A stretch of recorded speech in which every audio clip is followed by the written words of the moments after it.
and Captain Ellisor's eyebrow. Such village. At least this time there were no bodies in sight. Captain Ellisor sometimes had to sail close to the Kyrianan shore because of mud flats. He said they shifted in this part of the river, but however close he came, she had not seen a single living person. The village and the smoke plume slipped away behind the ship, but already another column of smoke was coming into view ahead, further from the river. The forest was thinning, ash and leatherleaf and black elder giving way to willow and whitewood and water oak, and some she did not recognize. The wind caught her cloak, but she let it stream, feeling the cold cleanness of the air, feeling the freedom of wearing brown instead of any sort of white, though it had not been her first choice. Yet dress and cloak were of the best wool, well cut and well sewn.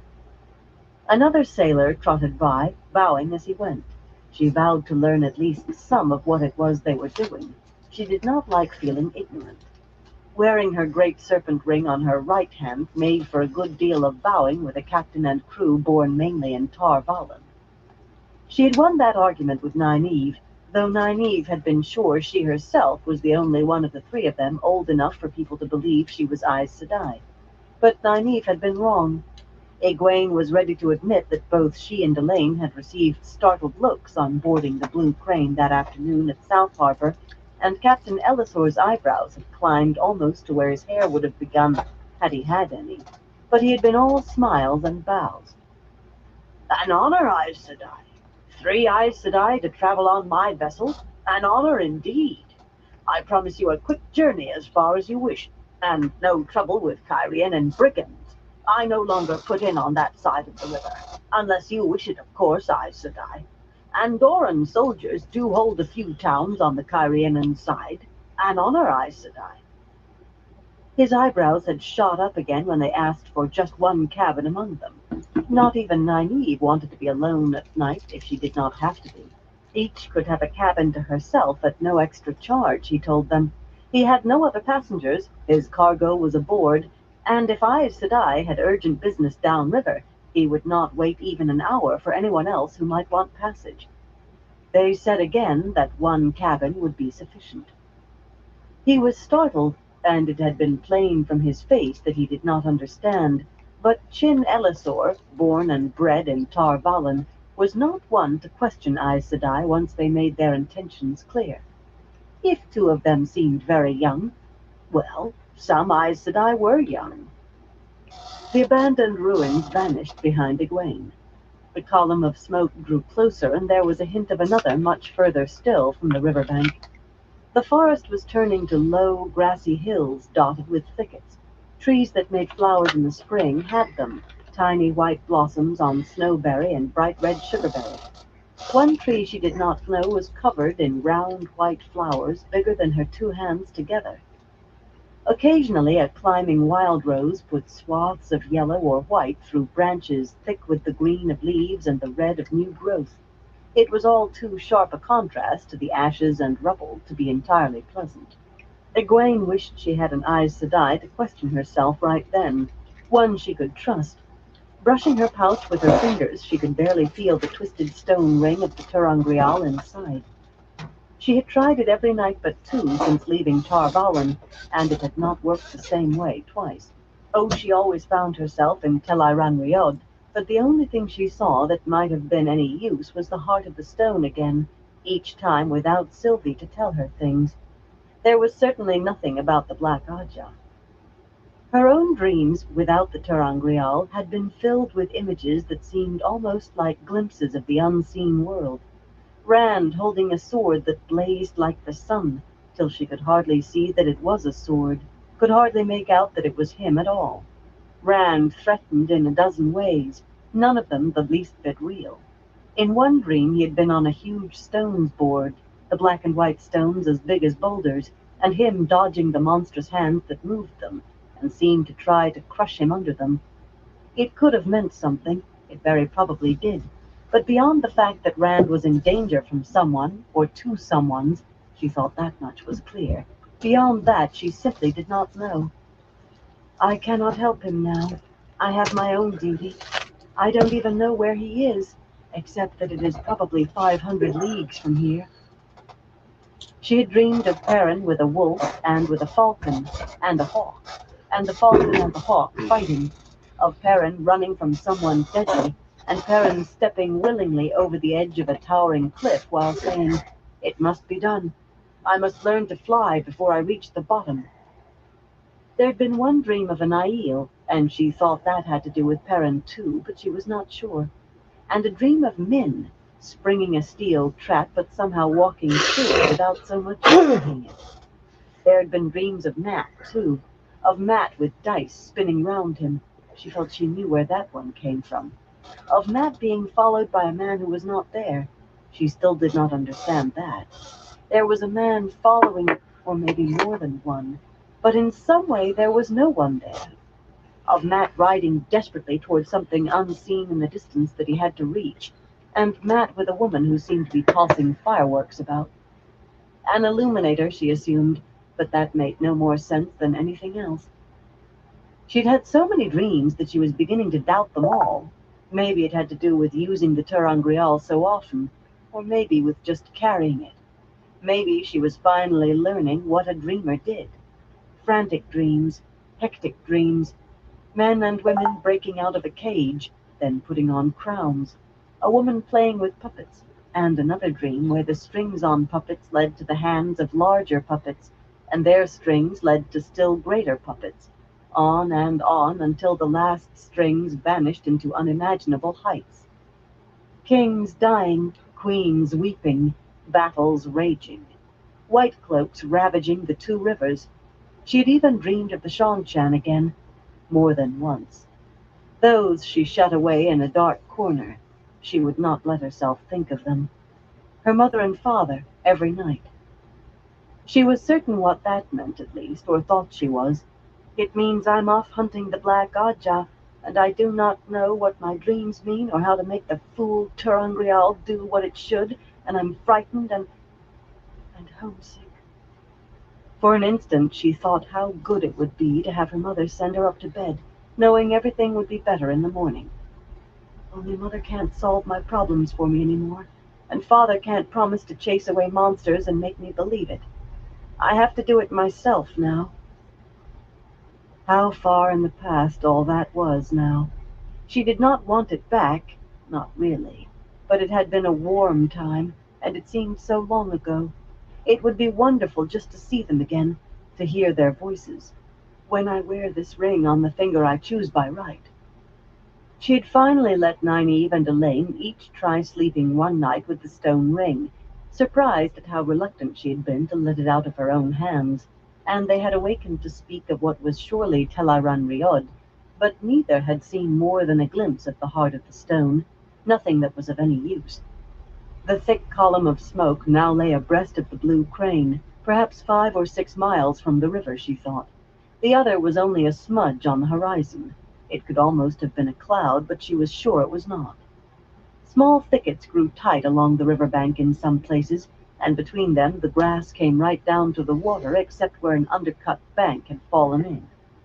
Elaine came on deck and joined her at the rail, the wind whipping her dark cloak as well. She wore sturdy wool, too. That had been one argument Nynaeve won. Their clothes. Egwene had maintained that Aes Sedai always wore the best, even when they traveled. She'd been thinking of the silks she wore in Tel'aran Riod.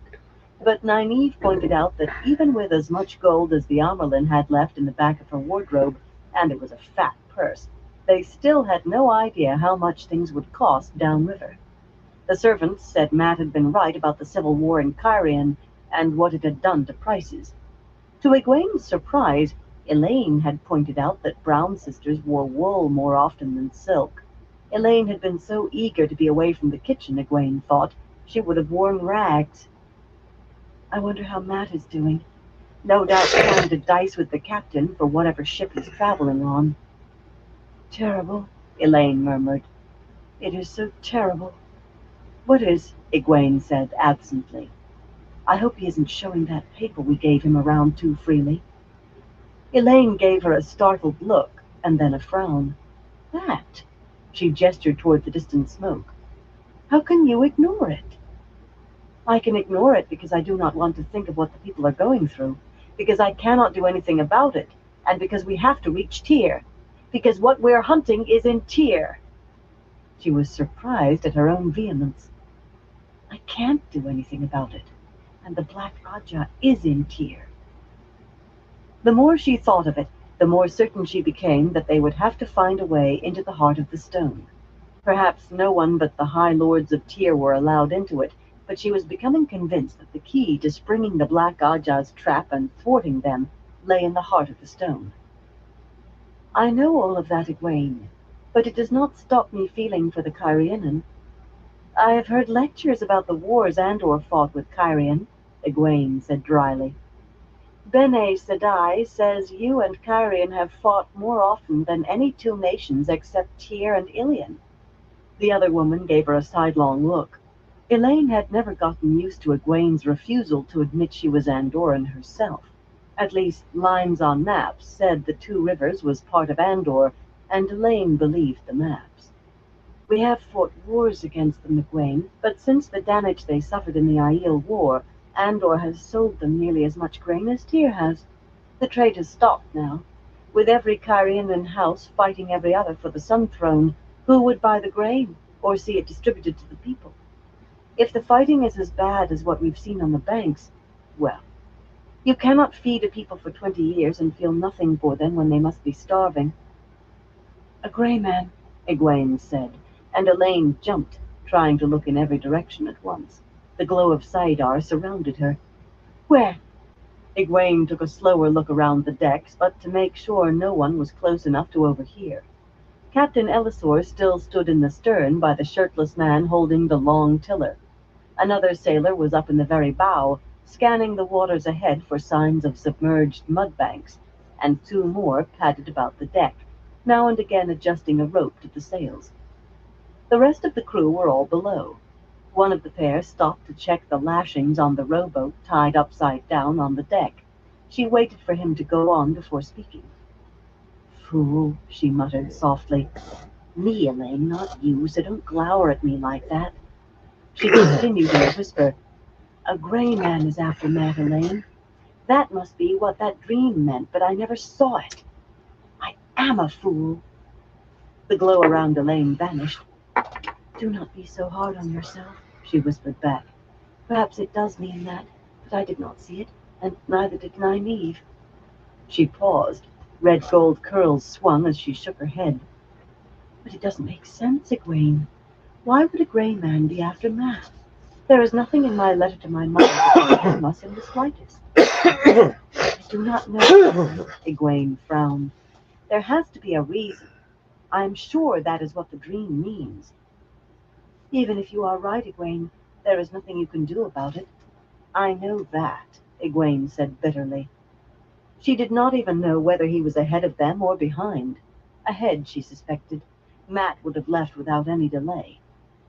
"Either way," she muttered to herself, "it does no good.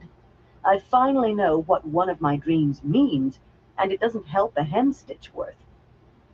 "But if you know one meaning," Elaine told her, "perhaps now you will know others. If we sit down and talk them over, perhaps—" The blue crane gave a shuddering lurch, throwing Elaine to the deck and Egwene on top of her. When Egwene struggled to her feet, the shoreline no longer slid by. The vessel had halted, with the bow raised and the deck canted to one side. The sails flapped noisily in the wind. Chin Elsinore pushed himself to his feet and ran for the bow, leaving the tillerman to rise on his own. "You blind worm of a farmer!" he roared toward the man in the bow, who was clinging to the rail to keep from falling the rest of the way over. "You dirt-grubbing get of a goat! Haven't you been on the river long enough yet to recognize how the water ruffles over a mudflat?" He seized the man on the rail by the shoulders and pulled him back onto the deck, but only to shove him out of the way so he could peer down over the bow himself. "If you've put a hole in my hull, I will use your guts for caulking." The other crewmen were clambering to their feet now, and more came scrambling up from below. They all ran to cluster around the captain. Nynaeve appeared at the head of the ladder that led down to the passenger cabins, still straightening her skirts. With a sharp tug at her braid, she frowned at the knot of men in the bow, then strode to Egwene and Elaine. "He ran us onto something, did he? After all his talk of knowing the river as well as he knows his wife, the woman probably never receives as much as a smile from him." She jerked the thick braid again and went forward, pushing her way through the sailors to reach the captain. They were all intent on the water below. There was no point in joining her. He will have us off faster if he's left to it. Nynaeve was probably telling him how to do the work. Elaine seemed to feel the same way from the rueful shake of the head she gave as she watched the captain and crewmen all turn their attention respectfully from whatever was under the bow to Nynaeve. A ripple of agitation ran through the men and grew stronger. For a moment the captain's hands could be seen, waving in protest over the other men's heads, and then Nynaeve was striding away from them. They made way, bowing now, with Elisor hurrying beside her and mopping his round face with a large red handkerchief. His anxious voice became audible as they drew near. "A good 15 miles to the next village on the Andor side, Aes Sedai, and at least 5 or 6 miles downriver on the Kyrian side. Andoran soldiers hold it, it is true, but they do not hold the miles from here to there." He wiped at his face as if he were dripping sweat. "A sunken ship," Nynaeve told the other two women. "The work of river brigands, the captain thinks. He means to try backing off it with the sweeps, but he does not seem to think that will work. We were running fast when we hit, Aes Sedai. I wanted to make good speed for you." Elisor rubbed even harder at his face. He was afraid the Aes Sedai would blame him, Egwene realized. "We are stuck hard, but I do not think we are taking water, Aes Sedai. There is no need to worry. Another ship will be along. 2 sets of sweeps will surely get us free. There is no need for you to be put ashore, Aes Sedai. I do swear it by the light." "You were thinking of leaving the ship?" Egwene asked. "Do you think that is wise?" "Of course it's—" Nynaeve stopped and frowned at her. Egwene returned the frown with a level stare. Nynaeve went on in a calmer tone, if still a tight one. "The captain says it may be an hour before another ship comes along, one with enough sweeps to make a difference. Or a day. Or 2, maybe. I do not think we can afford to waste a day or 2 waiting. We can be in this village— what did you call it, Captain? Jureen? We can walk to Jureen in 2 hours or less. If Captain Elisor frees his vessel as quickly as he hopes, we can reboard then. He says he will stop to see if we are there. If he does not get free, though, we can take ship from Jureen. We may even find a vessel waiting. The captain says traders do stop there because of the Andoran soldiers." She drew a deep breath, but her voice grew tighter. "Have I explained my reasoning fully enough? Do you need more?" "It is clear to me," Elaine put in quickly before Egwene could speak. "And it sounds a good idea. You think it is a good idea too, don't you, Egwene?" Egwene gave a grudging nod. "I suppose so." "But Aes Sedai," Elisor protested. "At least go to the Andor Bank. The war, Aes Sedai. Brigands and every sort of ruffian, and the soldiers not much better. The very wreck under our bow shows the sort of men they are." "We have not seen a living soul on the Kyrian side," Nynaeve said. "And in any case, we are far from defenseless, Captain. And I will not walk 15 miles where I can walk 6. "Of course, Aes Sedai." Elisor really was sweating now. "I did not mean to suggest— Of course you are not defenseless, Aes Sedai. I did not mean to suggest it." He wiped his face furiously, but it still glistened. Nynaeve opened her mouth, glanced at Egwene, and seemed to change what she had intended to say. "I'm going below for my things," she told the air halfway between Egwene and Elaine, then turned on Elisor. "Captain, make your rowboat ready." He bowed and scurried away even before she turned for the hatch, and was shouting for men to put the boat over the side before she was below. "If one of you says up," Elaine murmured, "the other says down. If you do not stop it, we may not reach Tyr." "We will reach Tyr," Egwene said. "And sooner, once Nynaeve realizes she is not the wisdom any longer. We are all—" she did not say accepted. There were too many men hurrying about. On the same level now, Elaine sighed. In short order, the rowboat had ferried them ashore, and they were standing on the bank with walking staffs in hand, their belongings in bundles on their backs, and hung about them in pouches and scrips. Rolling grassland and scattered copses surrounded them, though the hills were forested a few miles in from the river. The sweeps on the blue crane were cutting up froth, but failing to budge the vessel. Egwene turned and started south without another glance, and before Nynaeve could take the lead. When the others caught up to her, Elaine gave her a reproving look. Nynaeve walked staring straight ahead. Elaine told Nynaeve what Egwene had said about Matt and a gray man, but the older woman listened in silence and only said, "He'll have to look after himself," without pausing in her stride. After a time, the daughter heir gave up trying to make the other two talk, and they all walked in silence. Clumps of trees close along the riverbank soon hid the blue crane, thick growths of water oak and willow. They did not go through the copses, small as they were, for anything at all might be hiding in the shadows under their branches. A few low bushes grew scattered between the thickets here close to the river, but they were too sparse to hide a child, much less a brigand, and they were widely spaced. "If we do see brigands," Egwene announced, "I am going to defend myself. There is no Amerlin looking over our shoulders here." Nynaeve's mouth thinned.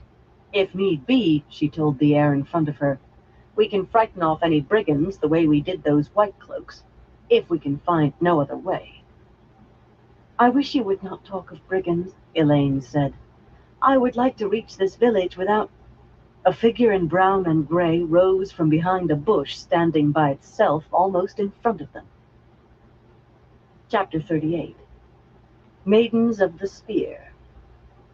Egwene embraced Saidar before the scream was well out of her mouth, and she saw the glow around Elaine, too. For an instant she wondered if Elisor had heard their screams and would send help. The blue crane could not be more than a mile upriver. Then she was dismissing the need for help, already weaving flows of air and fire into lightning. She could almost still hear their yelling. Nynaeve was simply standing there with her arms crossed beneath her breasts and a firm expression on her face, but Egwene was not sure whether that was because she was not angry enough to touch the true source, or because she had already seen what Egwene was just now seeing. The person facing them was a woman no older than Egwene herself, if somewhat taller. She did not let go of Saidar. Men were sometimes silly enough to think a woman was harmless merely because she was a woman. Egwene had no such illusions. In a corner of her mind she noted that Elaine was no longer surrounded by the glow.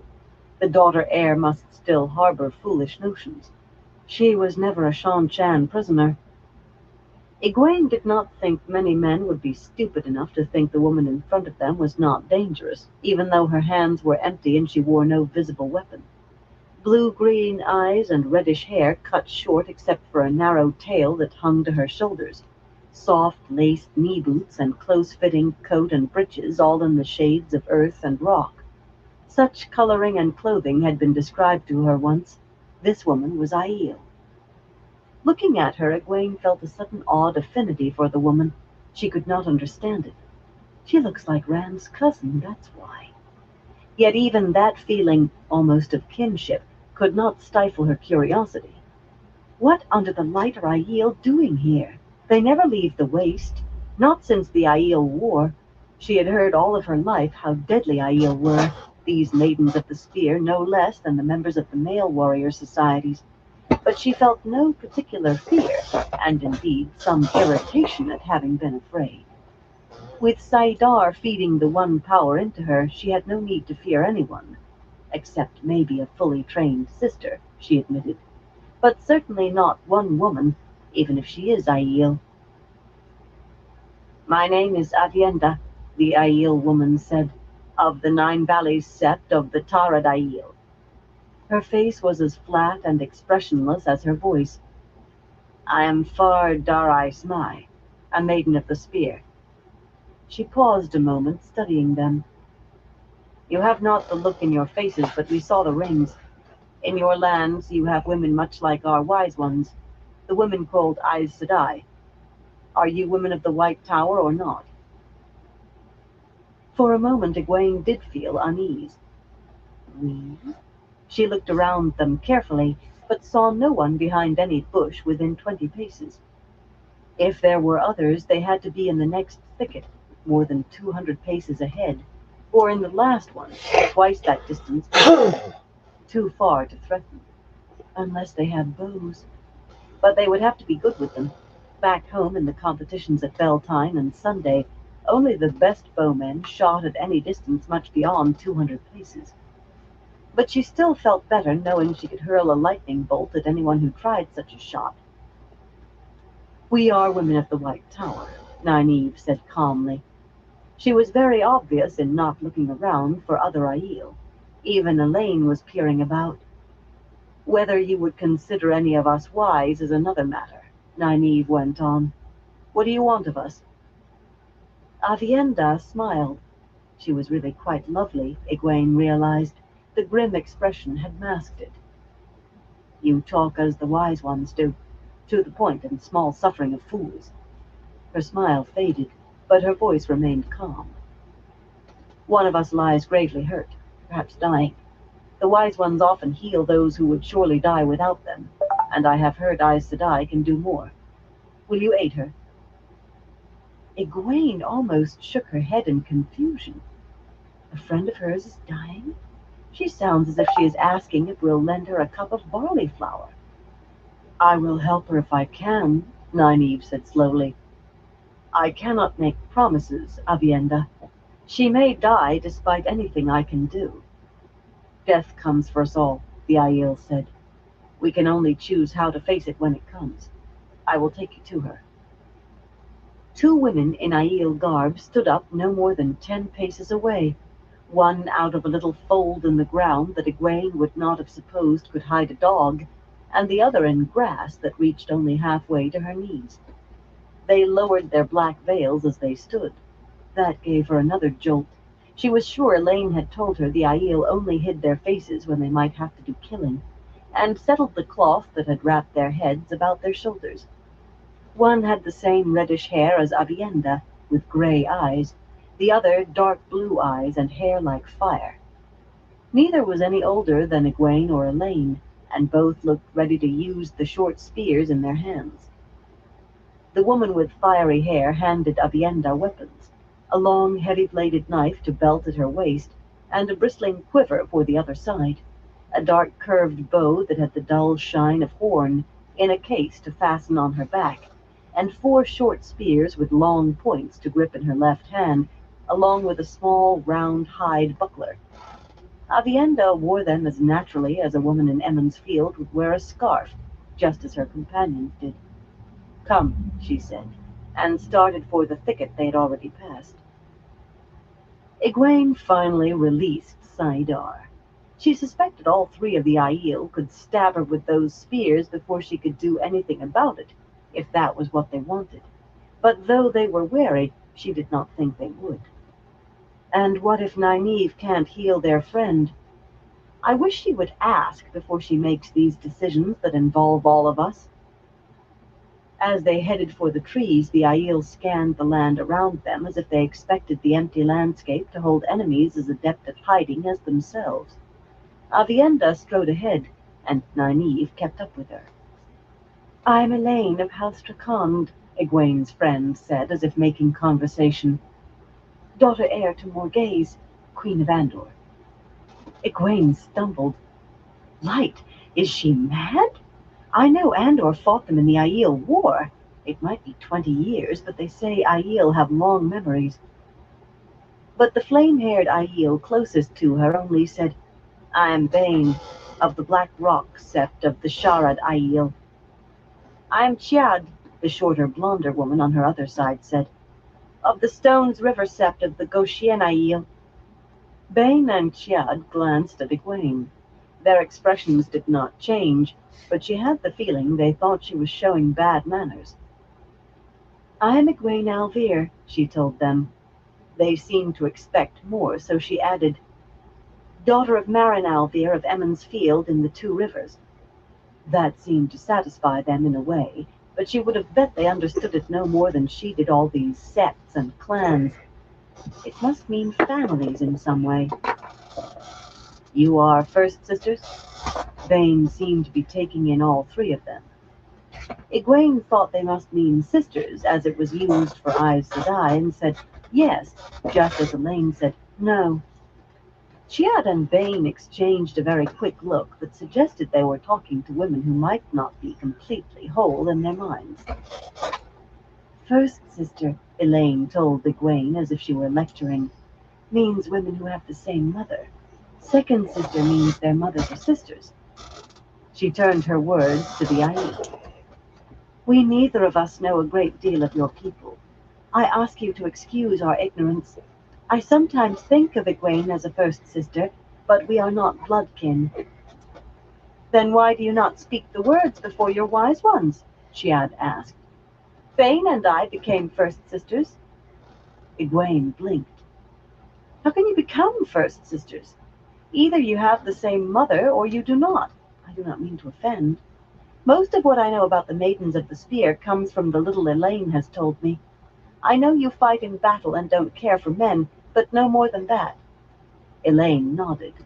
The way she had described the maidens to Egwene had sounded much like a cross between female warders and the Red Aja. That look flashed back across the Aiel's faces, as if they were not certain how much sense Egwene and Elaine had. We do not care for men? Chiad murmured, as if puzzled. Vane knotted her brow in thought. What you say comes near truth, yet misses it completely. When we wed the spear, we pledge to be bound to no man or child. Some do give up the spear for a man or a child.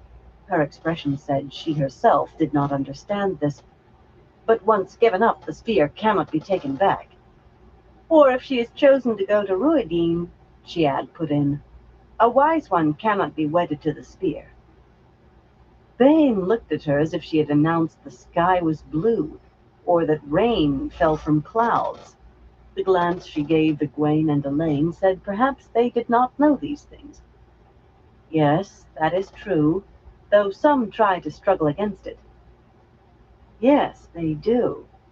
Chiad sounded as though she and Vane were sharing something between them. But I have gone far from the trail of my explanation, Vane went on. The maidens do not dance the spears with one another even when our clans do, but the Sharad Aiel and the Goshen Aiel have held blood feud between them over 400 years, so Chiad and I felt our wedding pledge was not enough. We went to speak the words before the wise ones of our clans, she risking her life in my hold and I in hers, to bond us as first sisters. As is proper for first sisters who are maidens, we guard each other's backs, and neither will let a man come to her without the other. I would not say we do not care for men. Chiad nodded, with just the hint of a smile. Have I made the truth clear to you, Egwene? Yes, Egwene said faintly. She glanced at Elaine and saw the bewilderment in her blue eyes she knew must be in her own. Not red Aja. Green, maybe. A cross between warders and green Aja. And I do not understand another thing out of that. The truth is quite clear to me now, Vane. Thank you. If the two of you feel you are first sisters, Chiad said, you should go to your wise ones and speak the words. But you are wise ones, though young. I do not know how it would be done in that case. Egwene did not know whether to laugh or blush. She kept having an image of her and Elaine sharing the same man. No, that is only for first sisters who are maidens of the spear, isn't it? Elaine did have spots of color in her cheeks, and Egwene was sure she was thinking of Rand. But we do not share him, Elaine. We can neither of us have him. Elaine cleared her throat. I do not think there is a need for that, Chiad. Egwene and I already guard each other's backs. How can that be? Chiad asked slowly. You are not wedded to the spear, and you are wise ones. Who would lift a hand against a wise one? This confuses me. What need have you for guarding of backs? Egwene was spared having to come up with an answer by their arrival at the copse.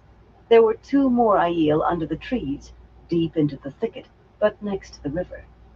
Jolien of the Salt Flat Sept of the Na-Kai Aiel, a blue-eyed woman with red-gold hair nearly the color of Elaine's, was watching over Dylan of Avienda's Sept and clan. Sweat matted Dylan's hair, making it a darker red, and she only opened her gray eyes once when they first came near, then closed them again. Her coat and shirt lay beside her, and red stained the bandages wrapped around her middle. She took a sword, Avienda said. Some of those fools that the oath-breaking tree killers call soldiers thought we were another handful of the bandits who infest this land. We had to kill them to convince them otherwise. But Dylan, can you heal her, Aes Sedai? Nynaeve went to her knees beside the injured woman and lifted the bandages enough to peer under them. She winced at what she saw. Have you moved her since she was hurt? There is scabbing, but it has been broken. She wanted to die near water, Avienda said. She glanced once at the river, then quickly away again. Egwene thought she might have shivered, too. Fools, Nynaeve began, rummaging in her pouch of herbs. You could have killed her, moving her with an injury like that. She wanted to die near water, she said disgustedly. Just because you carry weapons like men doesn't mean you have to think like them. She pulled a deep wooden cup out of the bag and pushed it at Chiad. Fill that. I need water to mix these so she can drink them. Chiad and Bane stepped to the river's edge and returned together. Their faces never changed, but Egwene thought they had almost expected the river to reach up and grab them. If we had not brought her here to the river, Aes Sedai, Avienda said, we would never have found you, and she would have died anyway. Nynaeve snorted and began sifting powdered herbs into the cup of water, muttering to herself. Corunmoot helps make blood, and dog work for knitting flesh, and heal all, of course. Her mutters trailed off into whispers too low to hear. Avienda was frowning at her.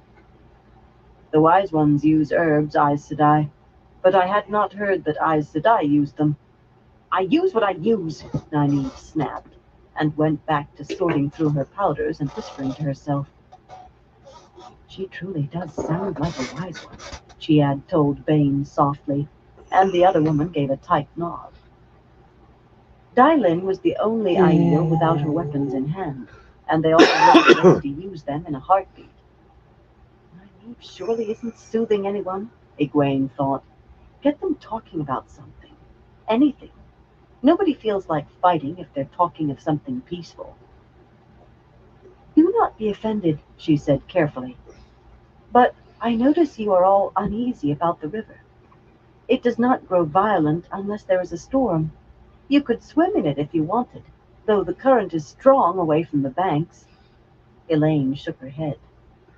The Aiel looked blank. Avienda said, I saw a man, a Shinaran, do this swimming once. I don't understand, Egwene said. I know there isn't much water in the waste, but you said you were Stones River Sept, Jolien.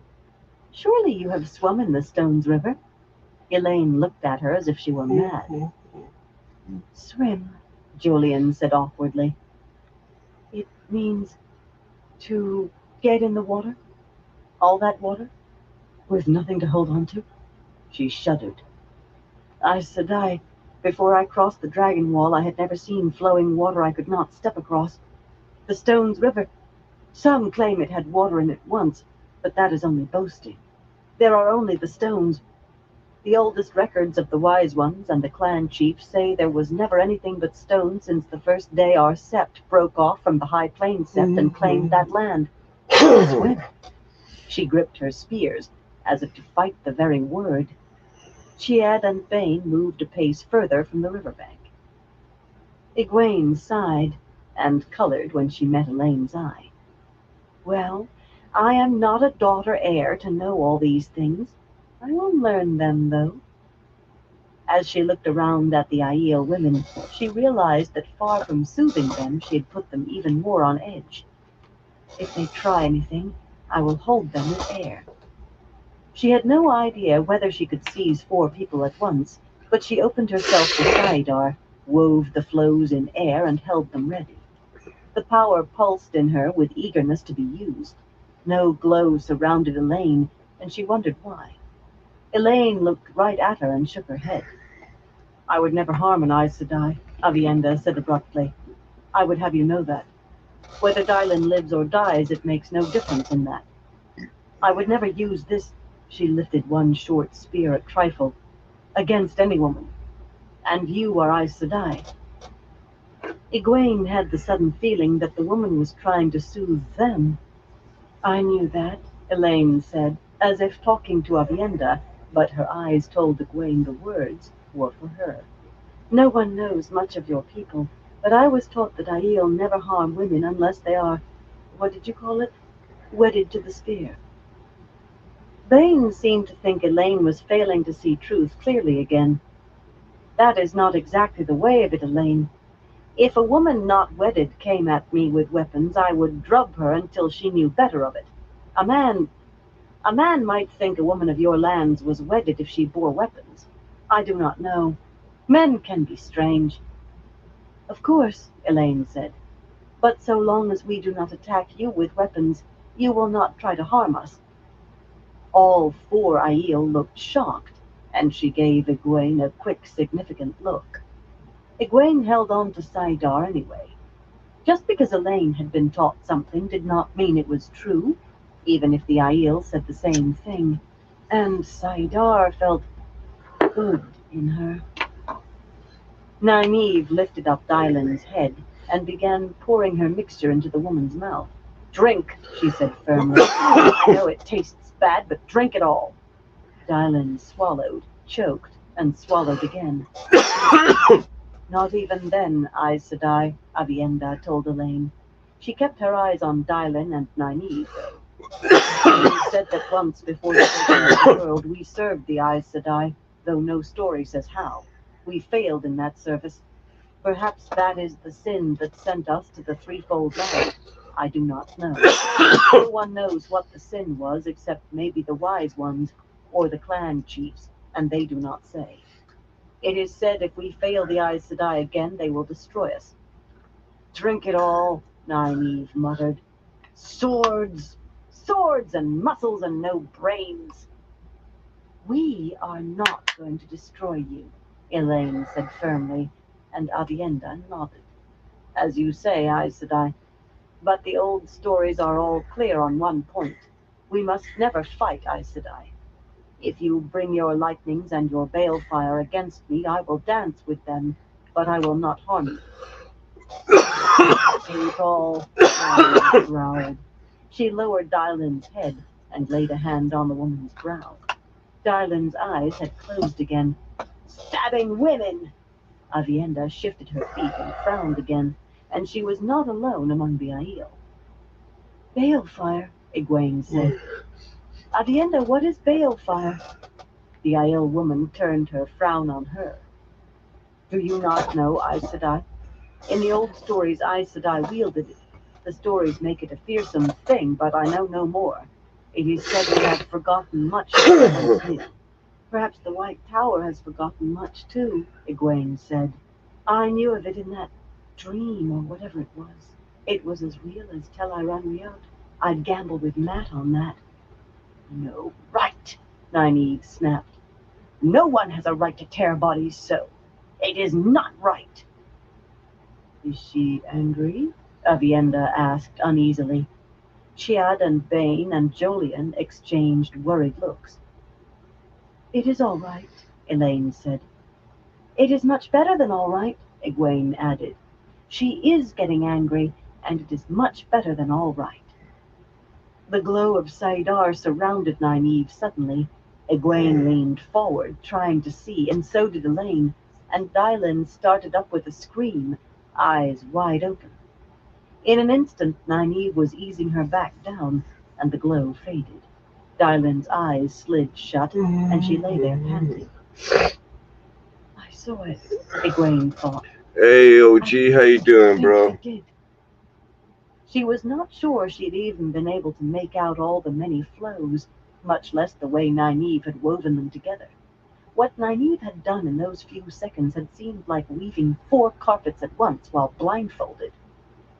Nynaeve used the bloody bandages to wipe Dylan's stomach, smearing away bright new red blood and black crusts of dried old. There was no wound, no scar, only healthy skin considerably paler than Dylan's face. With a grimace, Oh, yeah. It's Nynaeve took the pouring out. bloody cloths, stood up, and I threw wish them we were into the getting river. some rain right now. Let's see Wash what, the what the rest of that off temperature is her, for us. she said, And and put some it's clothes back 1 on her. o'clock. She's cold, and be ready to feed her.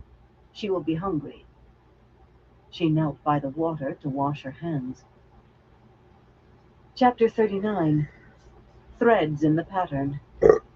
It's not too Julian bad. put an We're at unsteady hand to where the wound had been 88 in Dylan's middle. degrees When out she Fahrenheit. touched smooth skin, she gasped, as if she had not believed her own eyes. Nynaeve straightened, drying her hands on her cloak. Egwene had to admit that good wool did better for a towel than silk or velvet. I said wash her and get some clothes I on mean, her, you guys can be Nynaeve nice snapped. and humid. Yes, wise one, Julian said quickly, and she, Chiad, and Bane all obeyed. A short laugh burst from Avienda, a laugh almost at the edge of tears. I have heard that a wise one in the Jagged Spire Sept is said to be able to do this, and one in the Four Holes Sept, but I always thought it was boasting.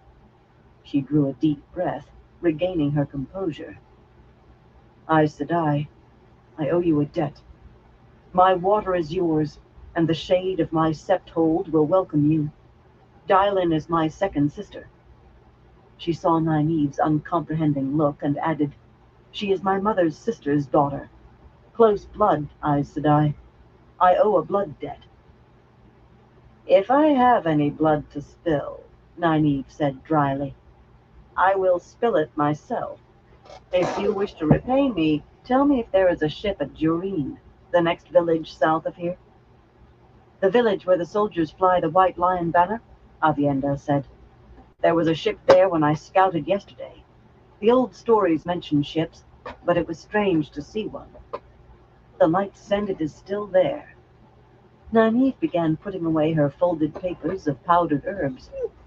I have done what I can for the girl, Avienda, and we must go on. All that she needs now is food and rest.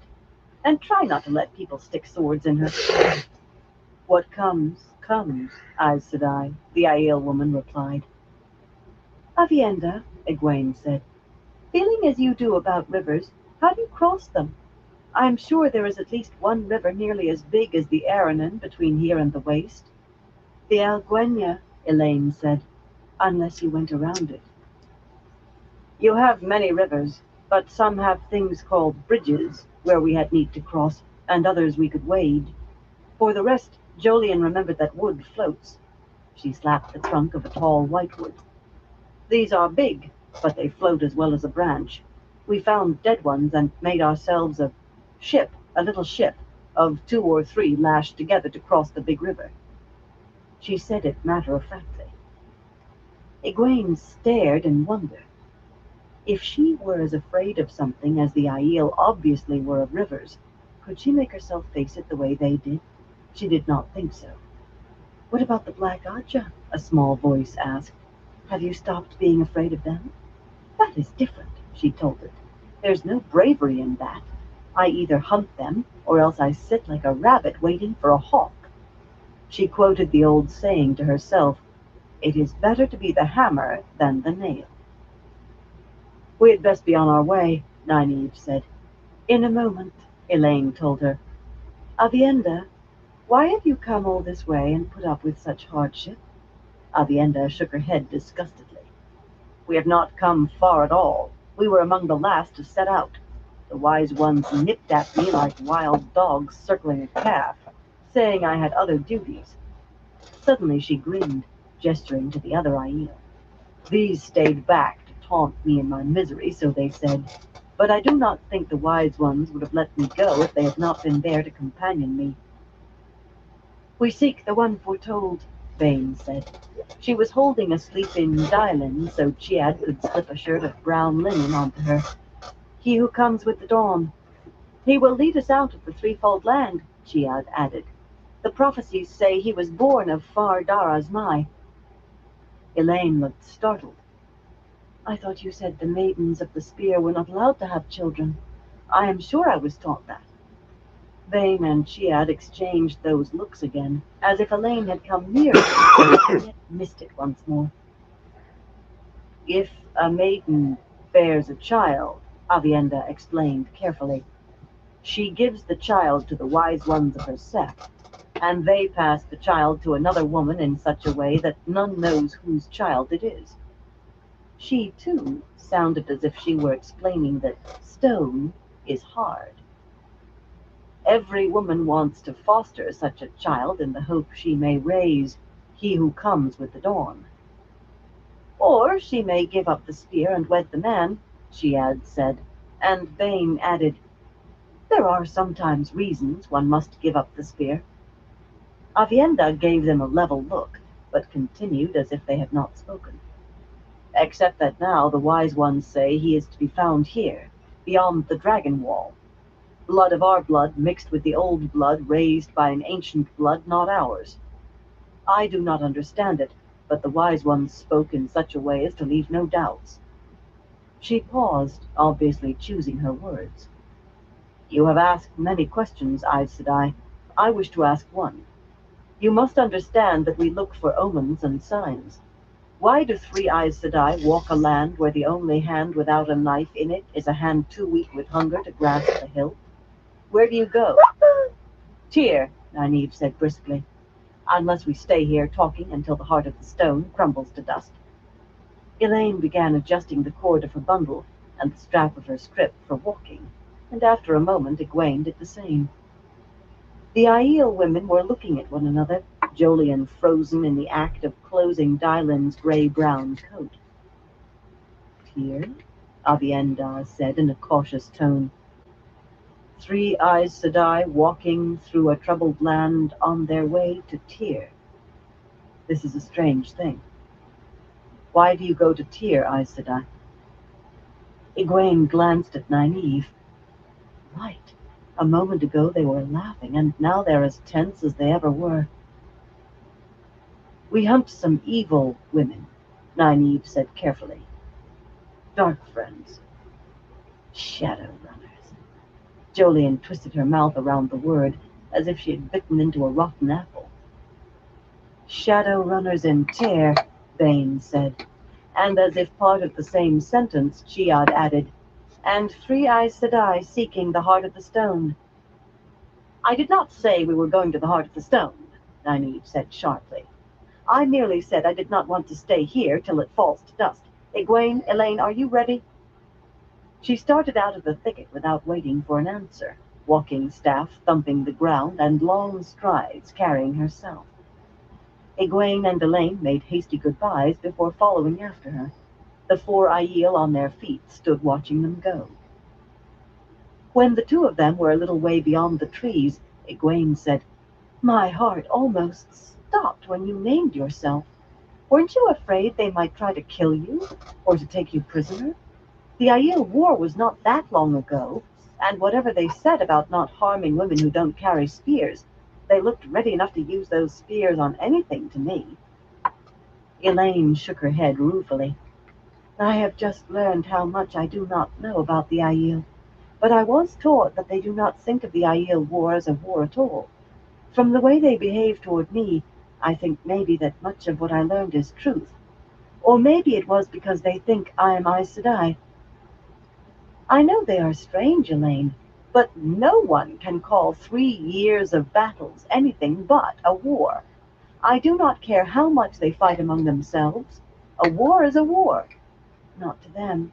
Thousands of Aiel crossed the spine of the world, but apparently they saw themselves more like thief-takers or headsmen, come after King Laemon of Cairhien for the crime of cutting down Avendar Aldera. To the Aiel it was not a war, it was an execution. Avendar Aldera, according to one of Varen's lectures, had been an offshoot of the Tree of Life itself, brought to Cairn some 400 years ago as an unprecedented offer of peace from the Aiel, given along with the right to cross the waste, a right otherwise given to none but peddlers, gleemen, and the Tuatha'an. Much of Cairn's wealth had been built on the trade in ivory and perfumes and spices, and most of all silk, from the lands beyond the waste. Not even Varen had any idea of how the Aiel had come by a sapling of Avendasora.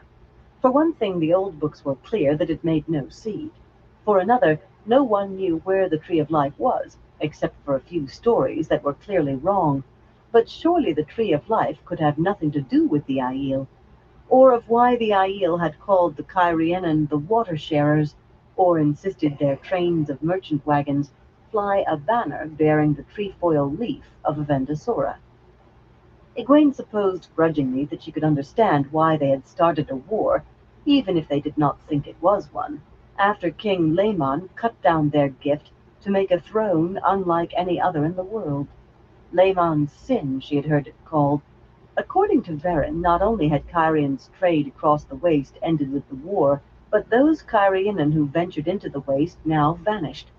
Varen claimed they were said to be sold as animals in the lands beyond the waste, but not even she understood how a man or a woman could be sold.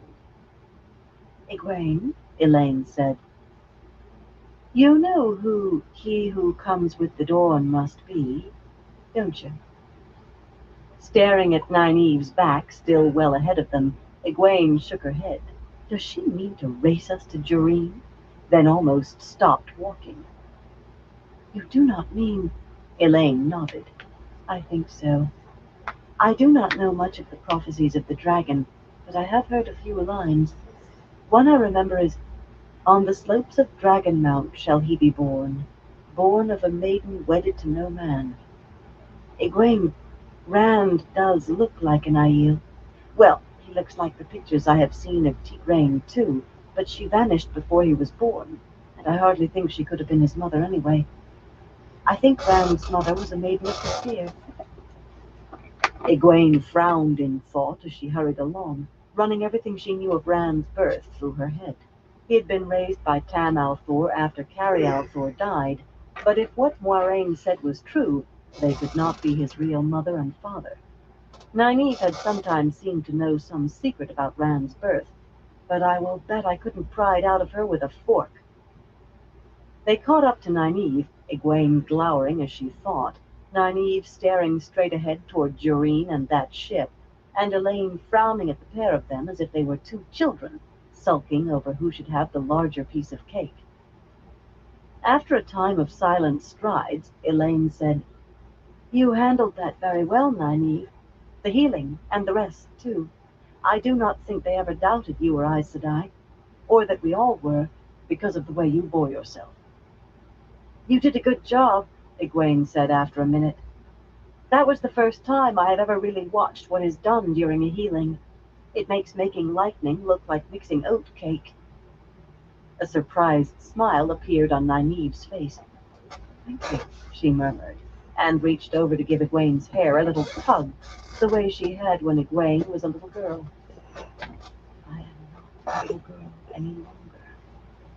The moment passed as quickly as it had come, and they went on in silence once more. Elaine sighed loudly. They covered another mile, or a little more, swiftly, despite swinging in from the river to go around the thickets along the bank. Nynaeve insisted on staying well clear of the trees. Egwene thought it was silly to think more Aiel would be hiding in the copses, but the swing inland did not add much distance to what they had to cover.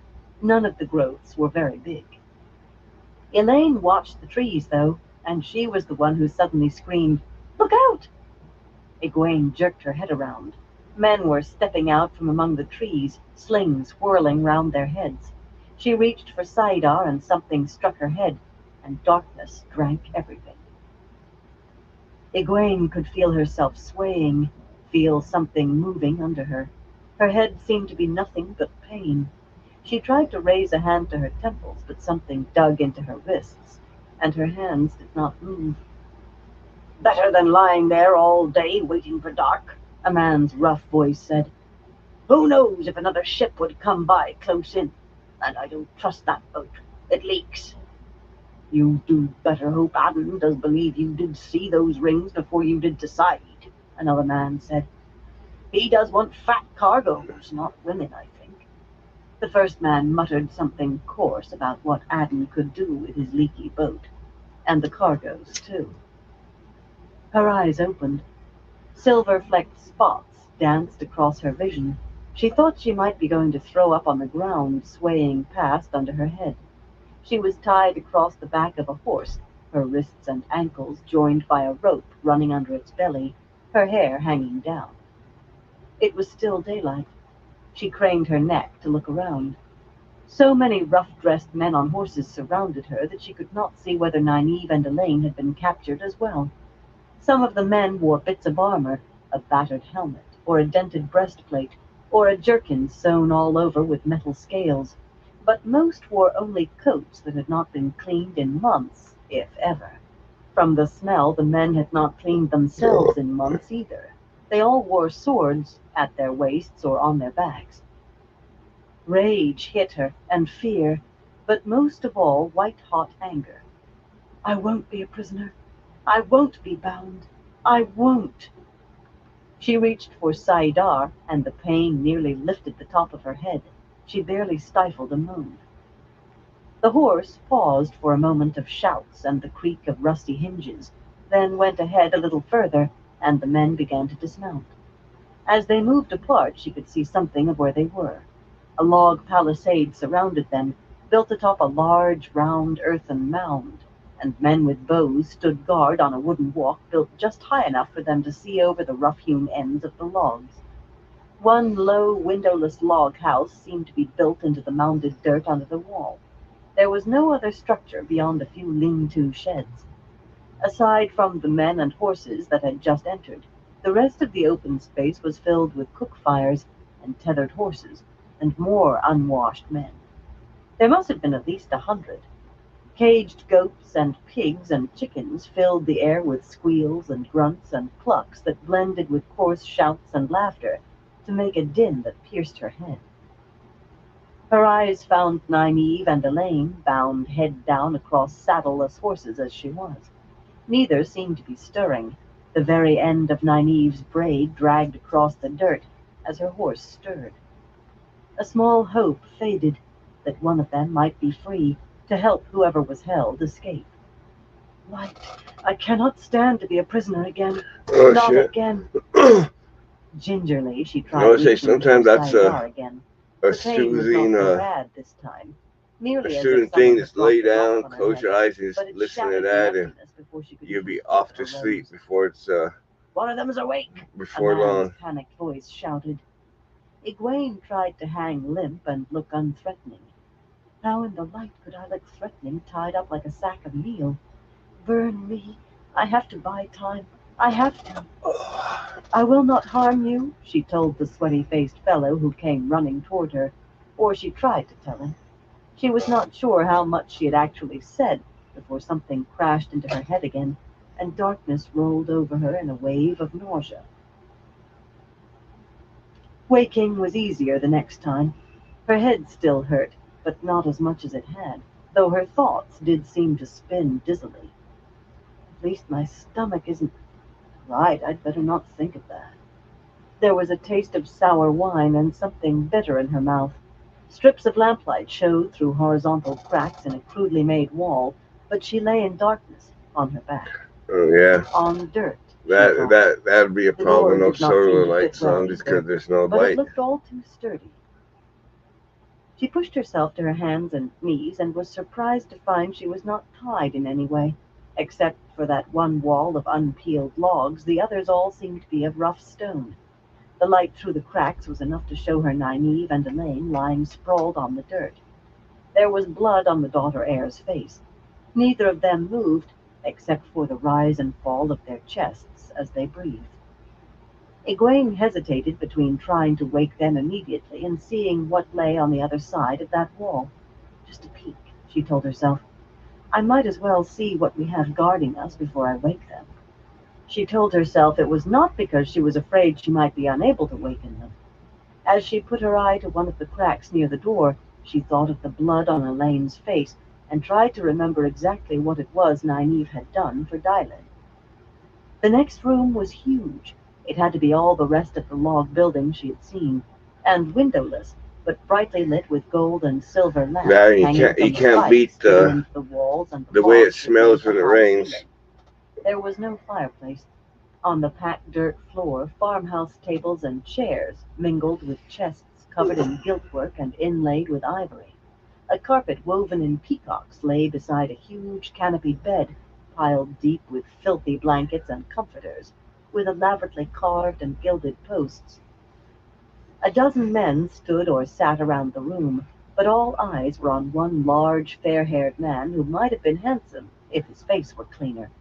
He stood staring down at the top of a table with fluted legs and gilded scrollwork, one hand on his sword hilt, a finger of the other pushing something she could not make out in small circles on the tabletop. The outer door opened, revealing night outside, and a lanky man with his left ear gone came in. "He has no come yet," he said roughly. He was missing 2 fingers on his left hand, too. "I do not like dealing with that kind." The big, fair-haired man paid him no mind, only kept moving whatever it was on the table. "3 Aes Sedai," he murmured, then laughed. "Good prices for Aes Sedai if you have the belly to deal with the right buyer. If you're ready to risk having your belly ripped out through your mouth should you try selling him a pig in a sack.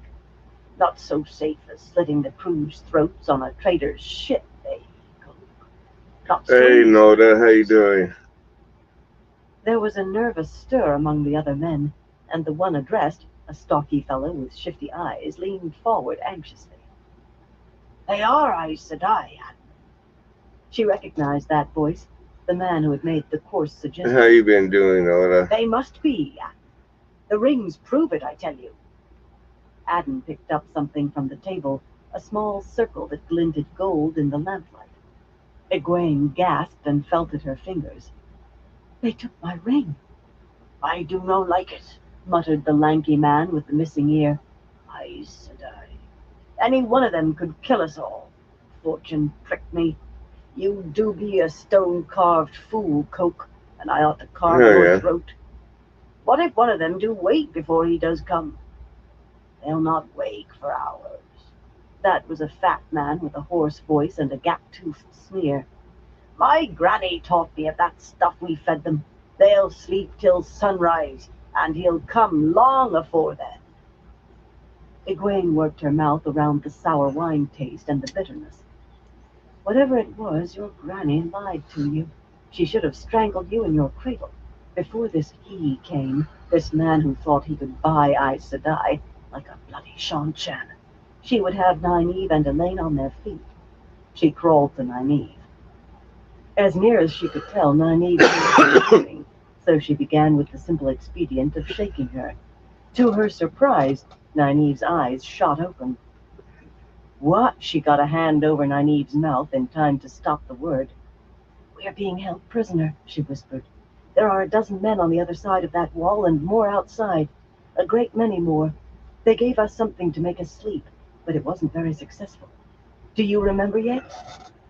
Nynaeve pulled Egwene's hand aside. "I remember." Her voice was soft and grim. She grimaced and twisted her mouth, then suddenly barked a nearly silent laugh. "Sleepwell root. The fools gave us sleepwell root mixed in wine. Wine near gone to vinegar it tastes like. Quick, do you remember anything of what I taught you? What does sleepwell root do?" "It clears headaches so you can sleep," Egwene said just as softly, and nearly as grimly, until she heard what she was saying. "It makes you a little drowsy, but that is all." The fat man had not listened well to what his granny told him. All they did was help clear the pain of being hit in the head. "Exactly," Nynaeve said. "And once we wake Elaine, we'll give them a thanking they won't forget." She rose, only to crouch beside the golden-haired woman. "I think I saw more than 100 of them outside when they brought us in," Egwene whispered to Nynaeve's back. "I am sure you won't mind if I use the power as a weapon this time. And someone is apparently coming to buy us. I mean to do something to that fellow that will make him walk in the light till the day he dies. Nynaeve was still crouched over Elaine, but neither of them was moving. What is the matter? She's hurt badly, Egwene. I think her skull is broken, and she is barely breathing. Egwene, she is dying as surely as Dylan was. Can't you do something? Egwene tried to remember all the flows Nynaeve had woven to heal the Aiel woman, but she could recall no more than every third thread. You have to.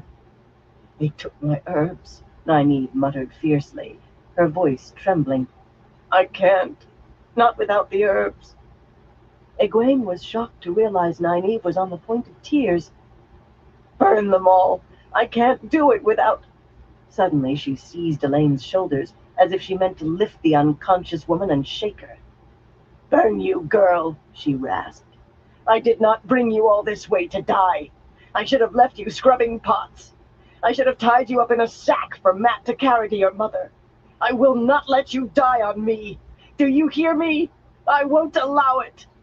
Saidar suddenly shone around her, and Elaine's eyes and mouth opened wide together. Egwene got her hands over Elaine's mouth just in time to muffle any sound, she thought, but as she touched her, the eddies of Nynaeve's healing caught her like a straw on the edge of a whirlpool. Cold froze her to the bone, meeting heat that seared outward as if it meant to crisp her flesh. The world vanished in a sensation of rushing, falling, flying, spinning. When it finally ended, she was breathing hard and staring down at Elaine, who stared back over the hands she still had pressed over the woman's mouth. The last of Egwene's headache was gone. Even the backwash of what Nynaeve had done had apparently been enough for that. The murmur of voices from the other room was no louder, if Elaine had made any noise, or if she had, Adden and the others had not noticed. Nynaeve was on her hands and knees, head down and shaking. Light, she muttered. Doing it let's do it, Dad. Was like peeling off my own skin. Oh, light. She peered at Elaine. How do you feel, girl?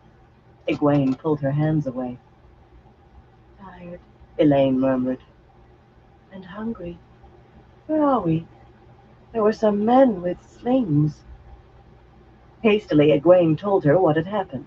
Elaine's face began to darken a long way before she was done. And now, Nynaeve added in a voice like iron, we are going to show these louts what it means to meddle with us. Saidar shone around her once more. Elaine was unsteady getting to her feet, but the glow surrounded her as well. Egwene reached out to the true source almost gleefully. When they looked through the cracks again to see exactly what they had to deal with, there were 3 Murtral in the room. Dead black garb hanging unnaturally still, they stood by the table, and every man but Adden had moved as far from them as he could, till they all had their backs against the walls and their eyes on the dirt floor. Across the table from the Murdral, Adden faced those eyeless stares, but sweat made runnels in the dirt on his face.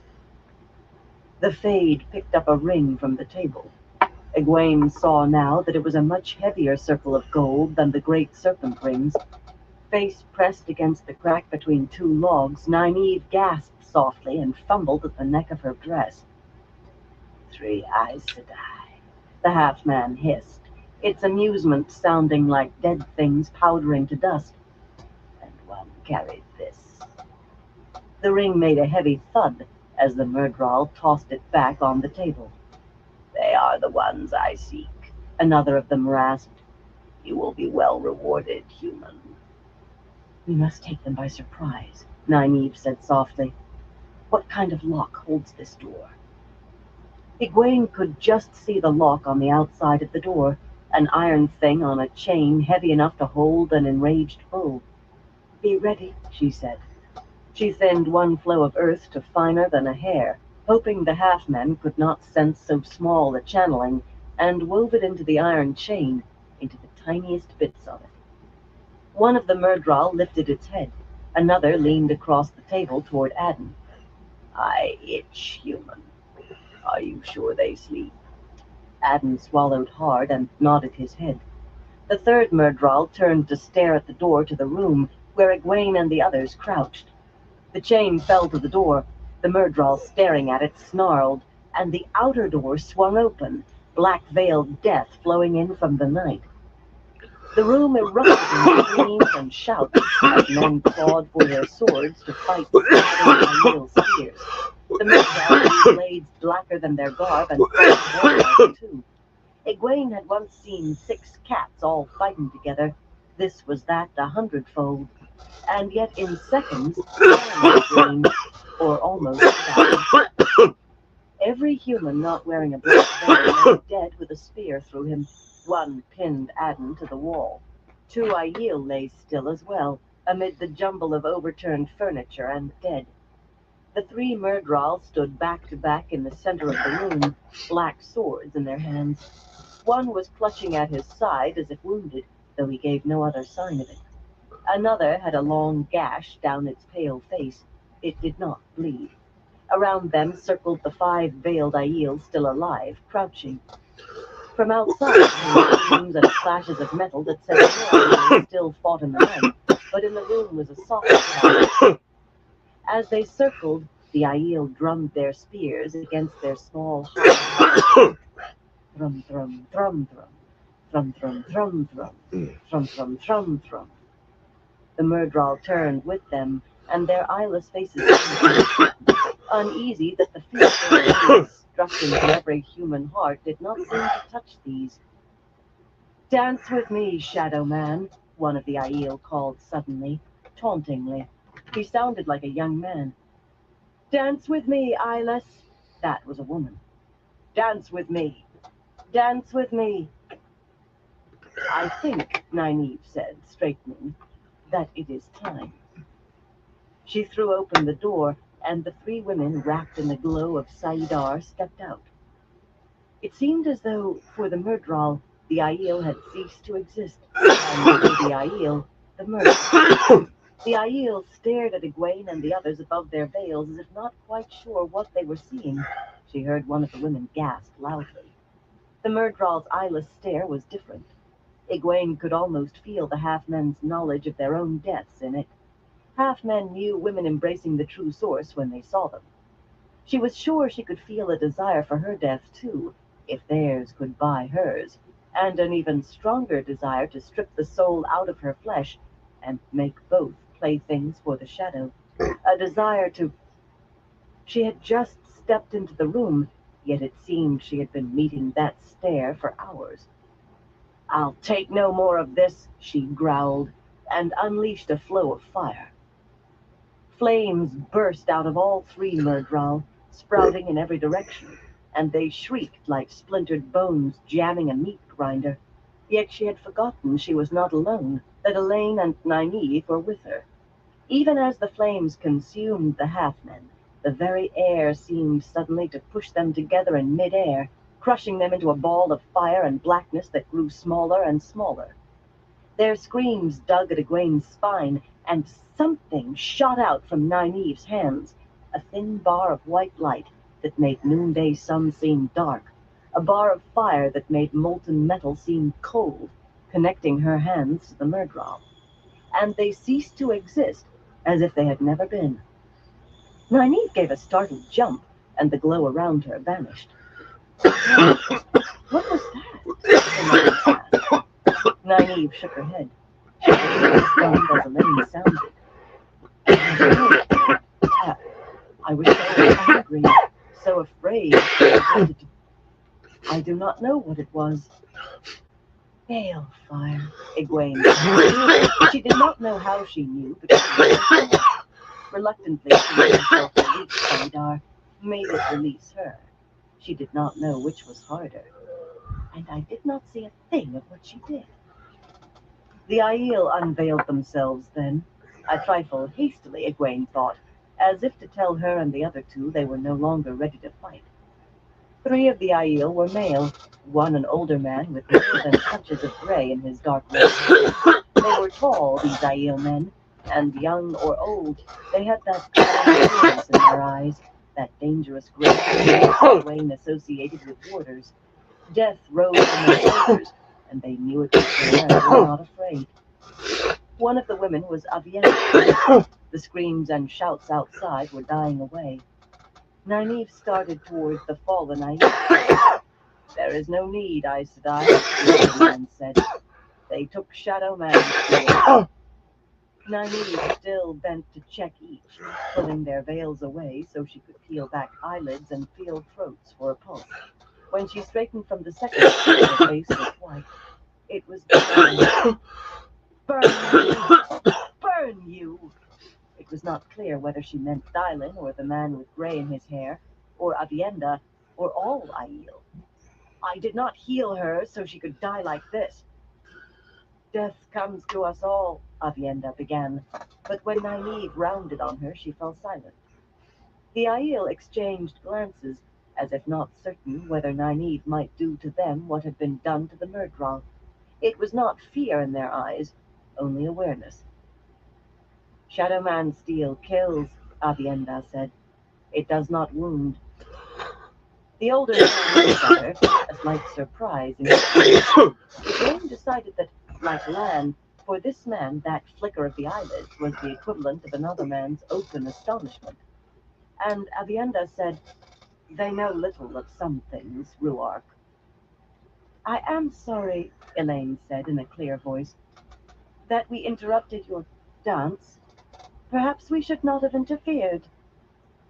Egwene gave her a startled look, then saw what she was doing.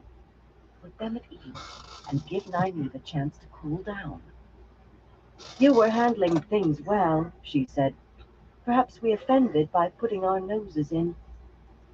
The graying man, Ruark, gave a deep chuckle. "Aes Sedai, I for one am glad of whatever it was you did." For a moment he looked not entirely sure of that, but in the next he had his good temper back. He had a good smile and a strong, square face. He was handsome, if a little old. "We could have killed them, but 3 shadow men. They would have killed 2 or 3 of us, certainly, perhaps all, and I cannot say we would have finished them all. For the young, death is an enemy they wish to try their strength against. For those of us a little older, she is an old friend, an old lover, but one we are not eager to meet again soon." Nynaeve seemed to relax with his speech, as if meeting an Aiel who did not seem anxious to die had leached the tension out of her. "I should thank you," she said, "and I do. I will admit I am surprised to see you, though. Avienda, did you expect to find us here? How?" "I followed you." The Aiel woman seemed unembarrassed. "To see what you would do. I saw the men take you, but I was too far back to help. I was sure you must see me if I came too close, so I stayed 100 paces behind. By the time I saw you could not help yourselves, it was too late to try alone." "I am sure you did what you could," Egwene said faintly. She was just 100 paces behind us? Light. The brigands never saw anything. Avienda took her sister's urging to tell more.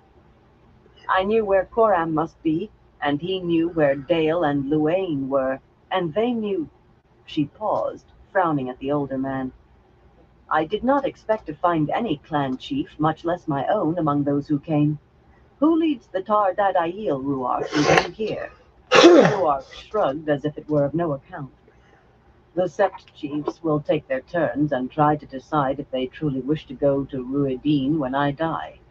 I would not have come, except that Amis and Bear and Melaine and Sienna stalked me like ridge cats after a wild goat. The dreams said I must go. They asked if I truly wanted to die old and fat in a bed." Avienda laughed as if at a great joke.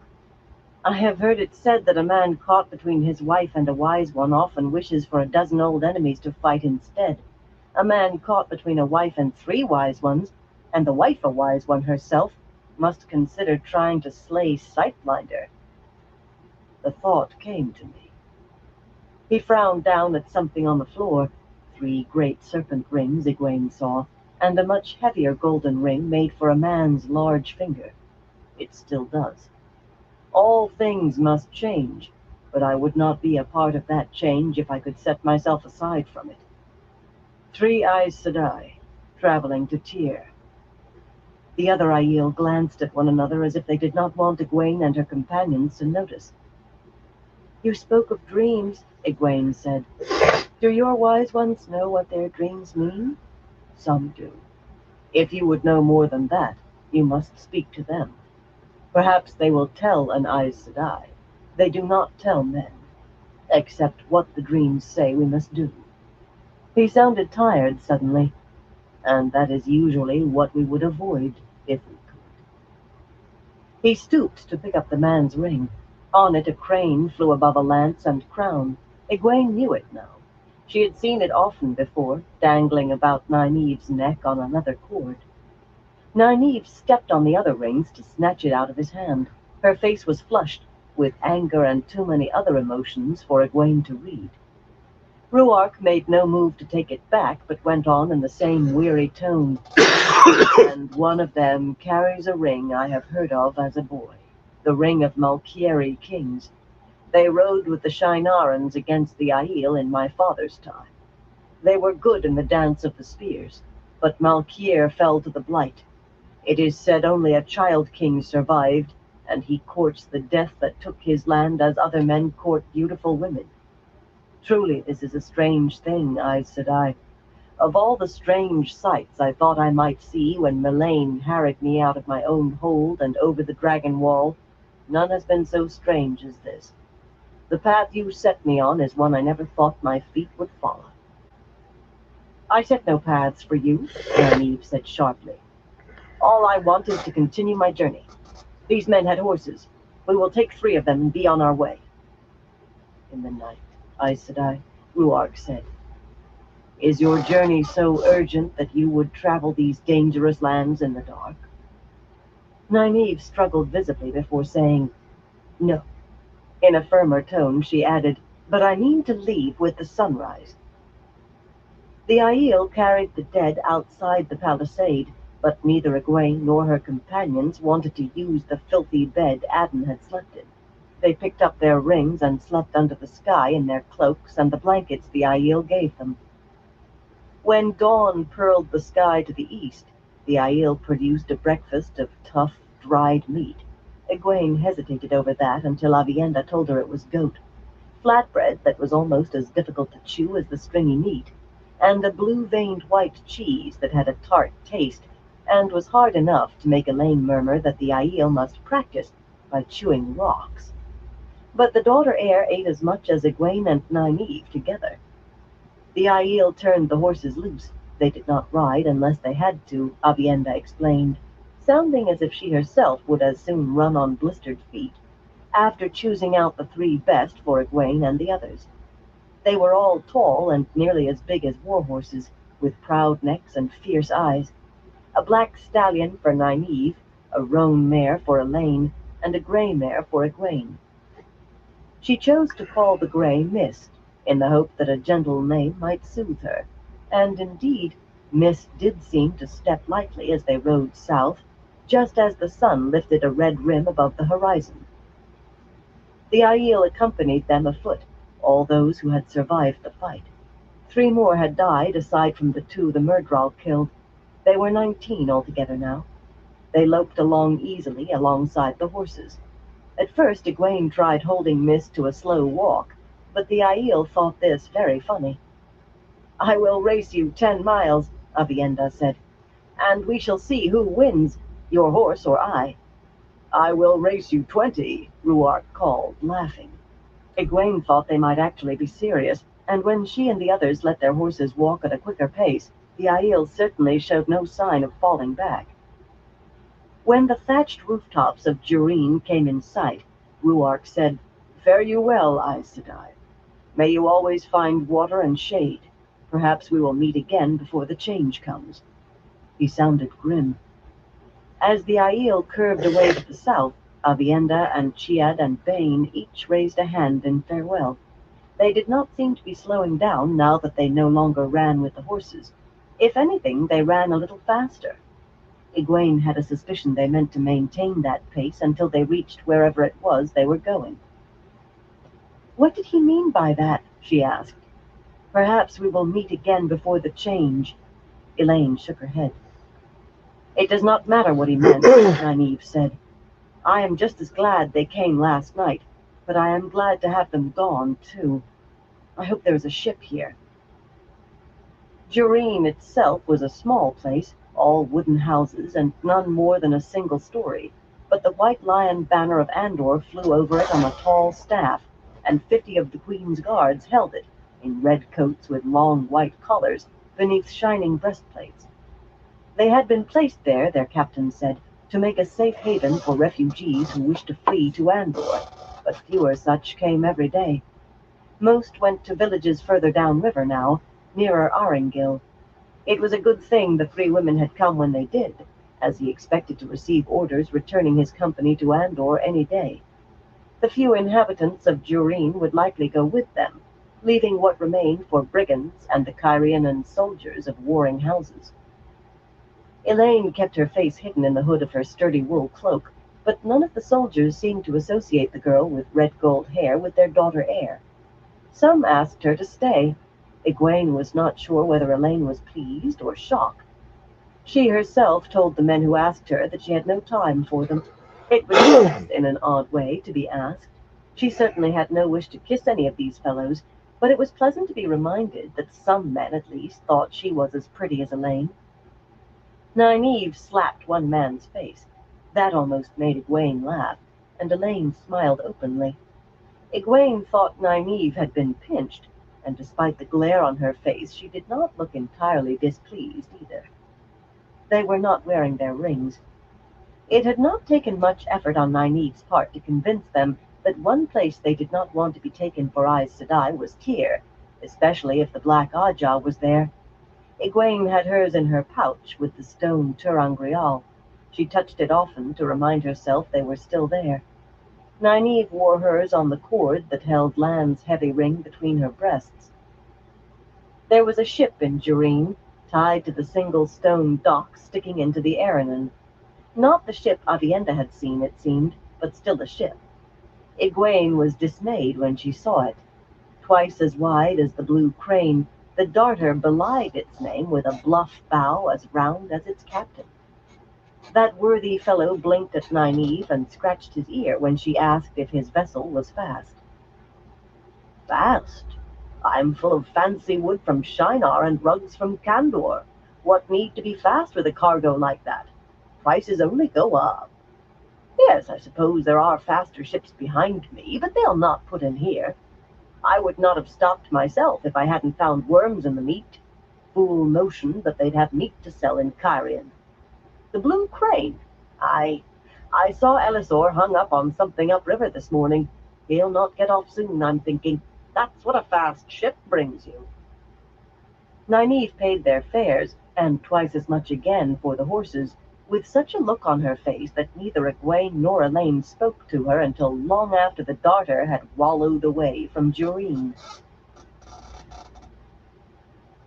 Chapter 40. Hey, Bastien, how you doing, bro? Leaning on the rail, Matt watched the walled town of Aringil come closer as the sweeps worked the Grey Gull in towards the long, hard timber. You know what?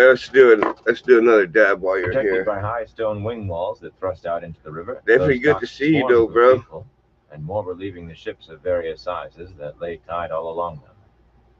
Some of the people pushed barrows or pulled sledges or tall-wheeled carts, all piled high with furniture and chests lashed in place. But most carried bundles on their backs, if that. Not everyone bustled. Many men and women huddled together uncertainly, and children clung crying to their legs.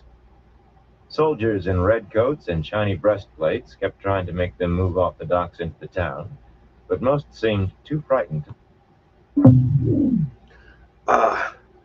me 1 second. I can get my other speaker.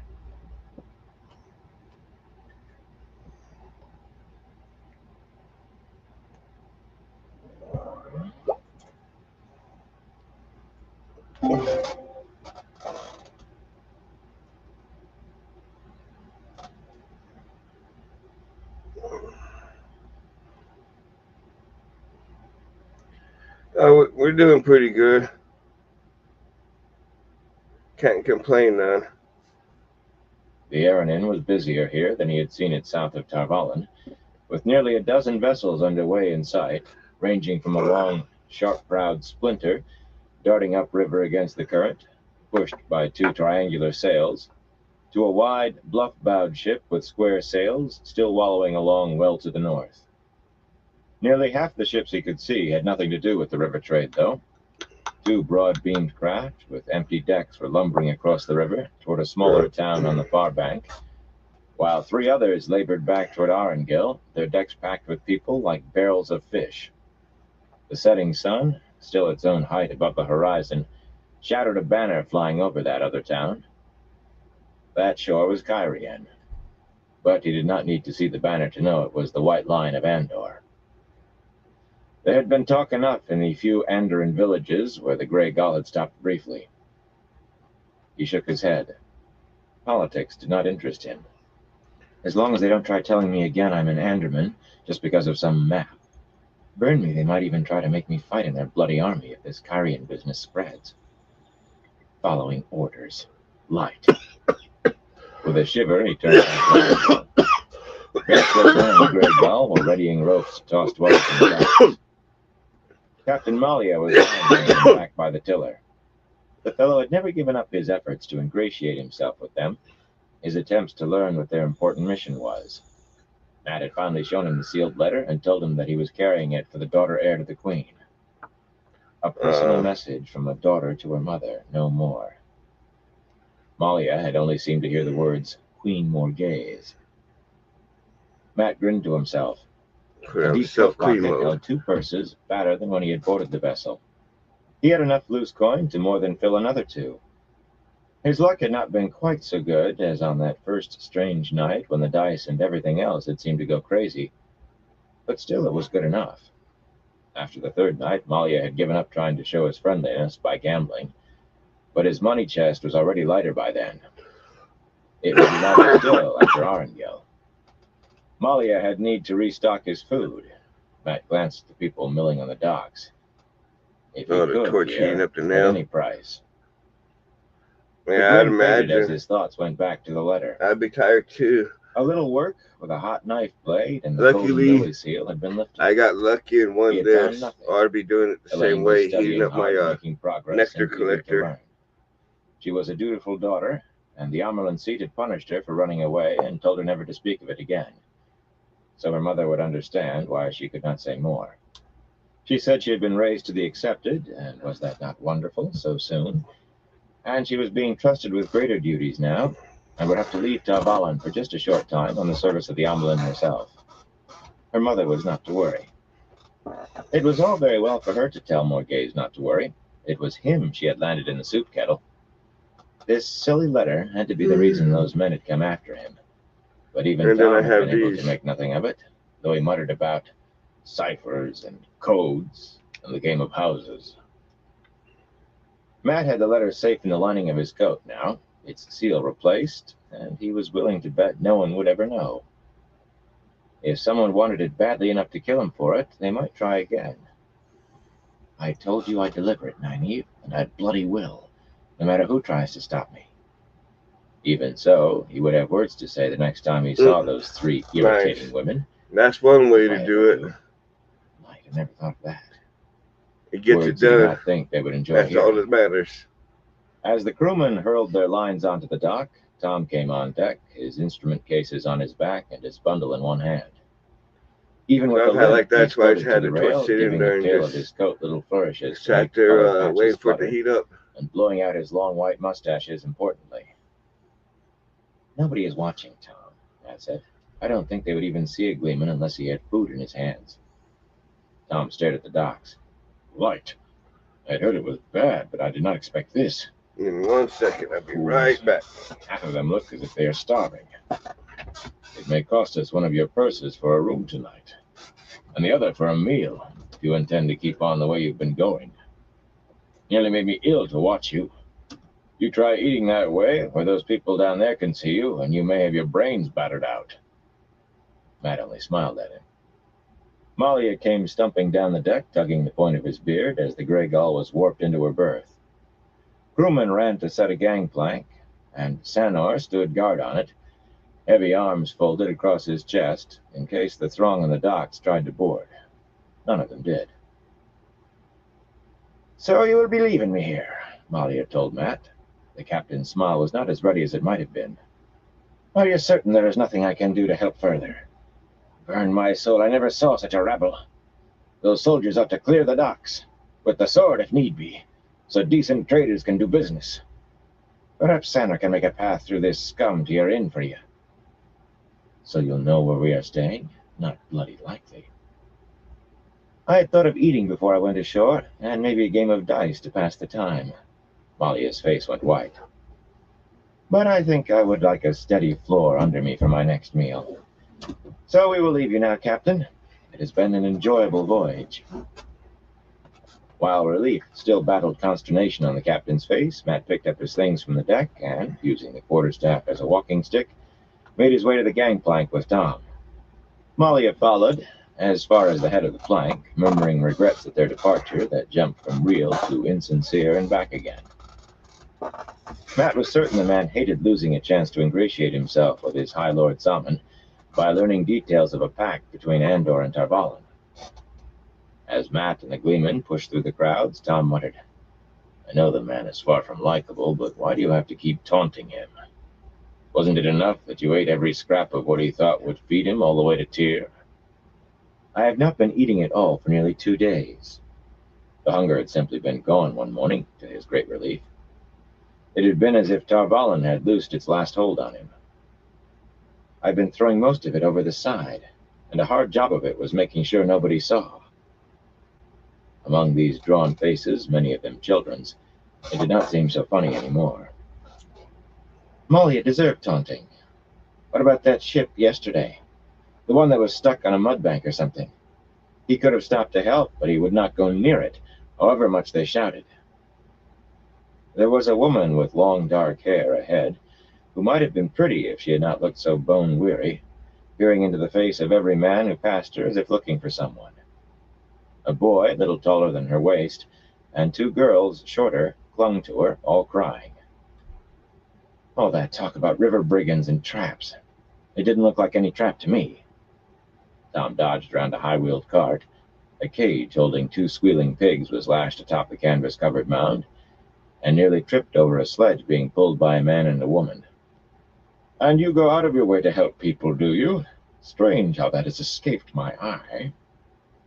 "I'll help anyone who can pay," Matt said firmly. "Only fools in stories do something for nothing." The 2 girls sobbed into their mother's skirts while the boy fought his tears. The woman's deep-set eyes rested on Matt for a moment, studying his face, before drifting on. They looked as if she wished she could weep too. On impulse, he dug a fistful of loose coins out of his pocket, without looking to see what they were, and pressed them into her hand. She gave a start of surprise, stared at the gold and silver in her hand with incomprehension, then quickly turned to a smile and opened her mouth, tears of gratitude filling her eyes. "Buy them something to eat," he said quickly, and hurried on before she could speak. He noticed Tom looking at him. "What are you gawking at? Coin comes easily as long as I can find somebody who likes to dice." Tom nodded slowly, but Matt was not sure he had gotten his point across. "Bloody children's crying was getting on my nerves, that's all. Fool Gleeman will probably expect me to give gold away to every waif that comes along.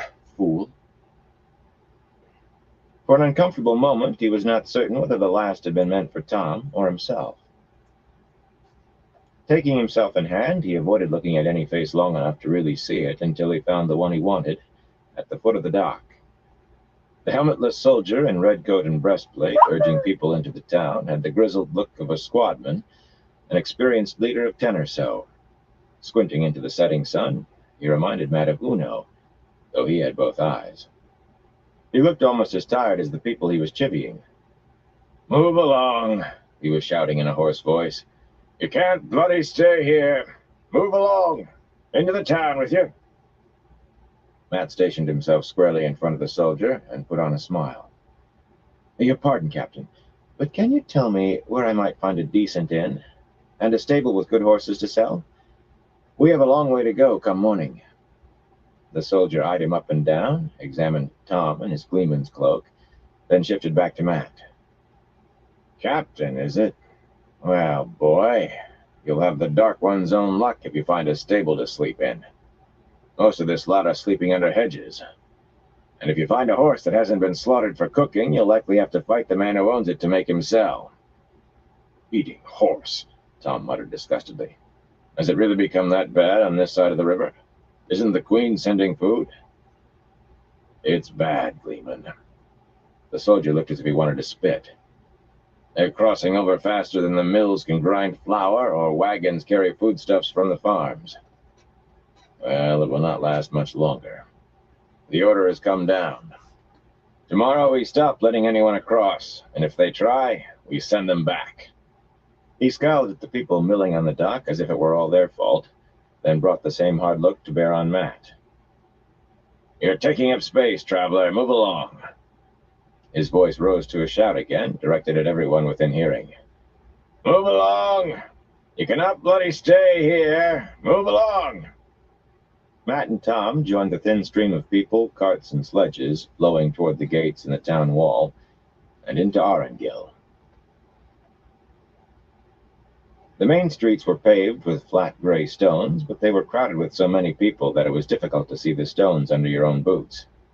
Most appeared to be moving aimlessly, with nowhere to go, and those who had given up squatted dejectedly along the sides of the street, the lucky ones with bundled belongings in front of them, or some cherished possession clutched in their arms.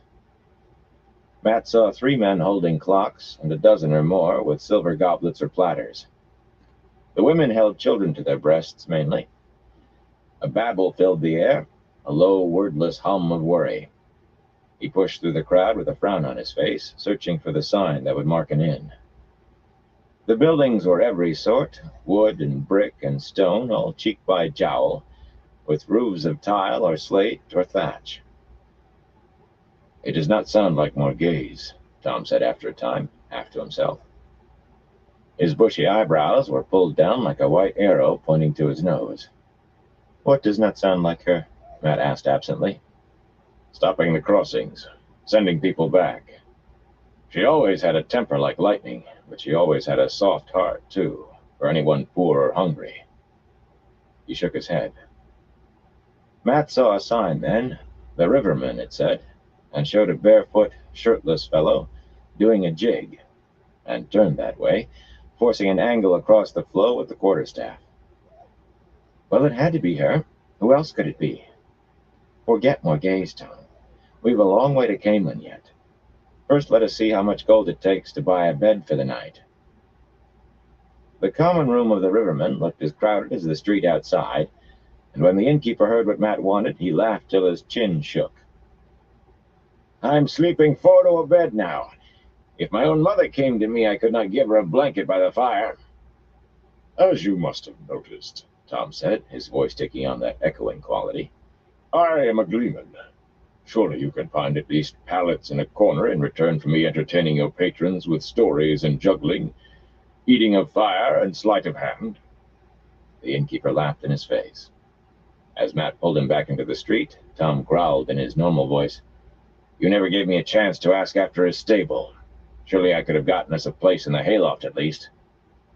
I have slept in enough stables and barns since leaving Emmonsfield, Matt told him, and under enough bushes, too.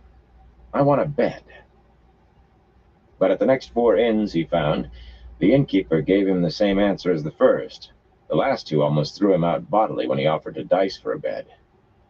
And when the owner of the 5th told him he could not give a pallet to the Queen herself, this at a place called the Good Queen, he sighed and asked, What about your stable then? Surely we can bed down in the hayloft for a place. My stable is for horses, the round-faced man said. Not that many are left in the city. He had been polishing a silver cup. Now he opened one door of a shallow cupboard, standing on top of a deep, drawered chest, and placed it inside with others. None of them matched. A tooled leather dice cup sat atop the chest, just beyond the arc of the cupboard's doors. I do not put people in there to frighten the horses and perhaps make off with them. Those who pay me for stabling their animals want them well tended. And I've two of my own in there besides. There are no bids in my stable for you. Matt eyed the dice cup thoughtfully. He pulled a gold Andoran crown out of his pocket and set it atop the chest. The next coin was a silver Tarvalin mark, then a gold one, and a gold Tyran crown. The innkeeper looked at the coins and licked his plump lips. Matt added 2 silver Illianer marks and another gold Andoran crown, and looked at the round-faced man. The innkeeper hesitated. Matt reached for the coins. The innkeeper's hand reached them first. Perhaps just the 2 of you would not disturb the horses too greatly.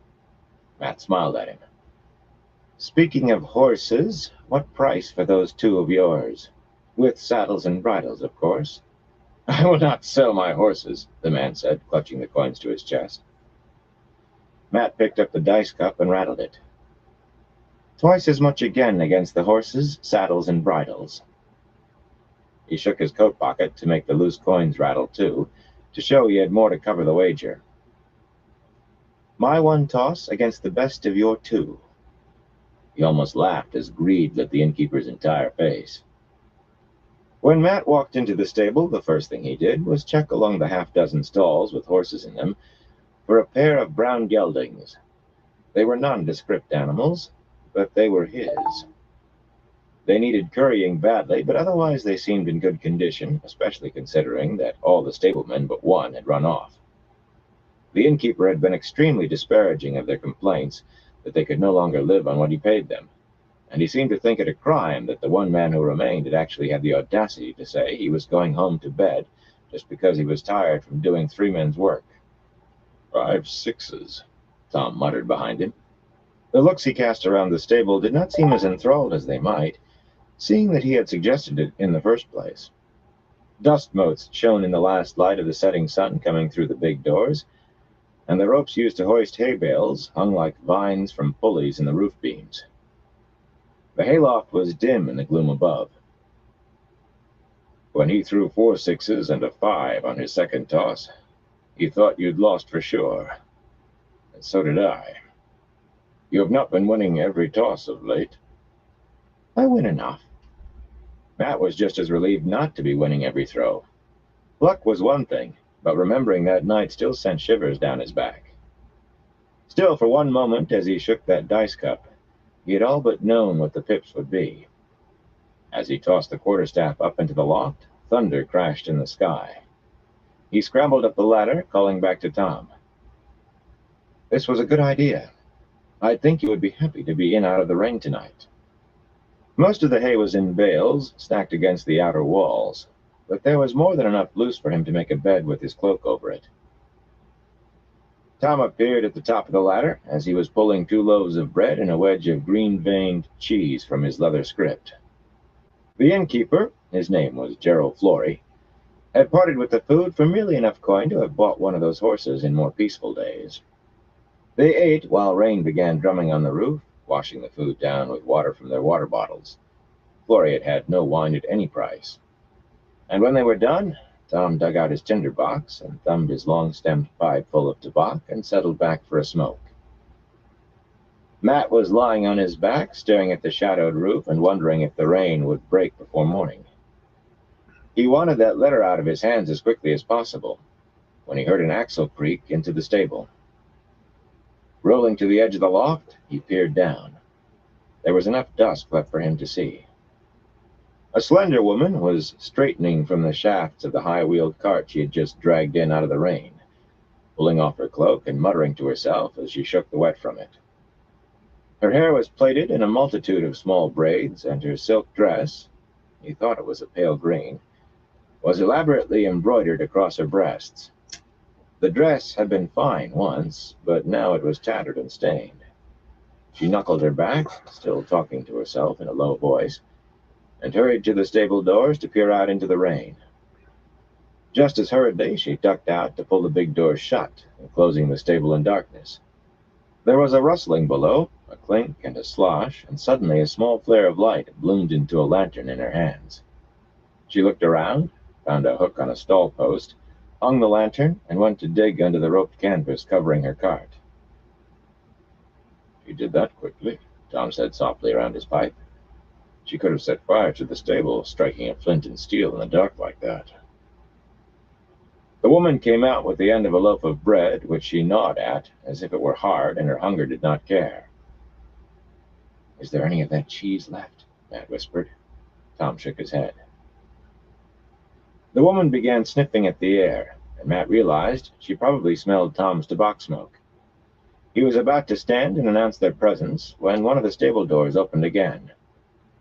The woman crouched, ready to run, as 4 men walked in out of the rain, doffing their wet cloaks to reveal pale coats with wide sleeves and embroidery across the chest, and baggy breeches embroidered down the legs. Their clothes might be fancy, but they were all big men, and their faces were grim. "So, Aludra," a man in a yellow coat said, "you did not run so fast as you thought to, eh?"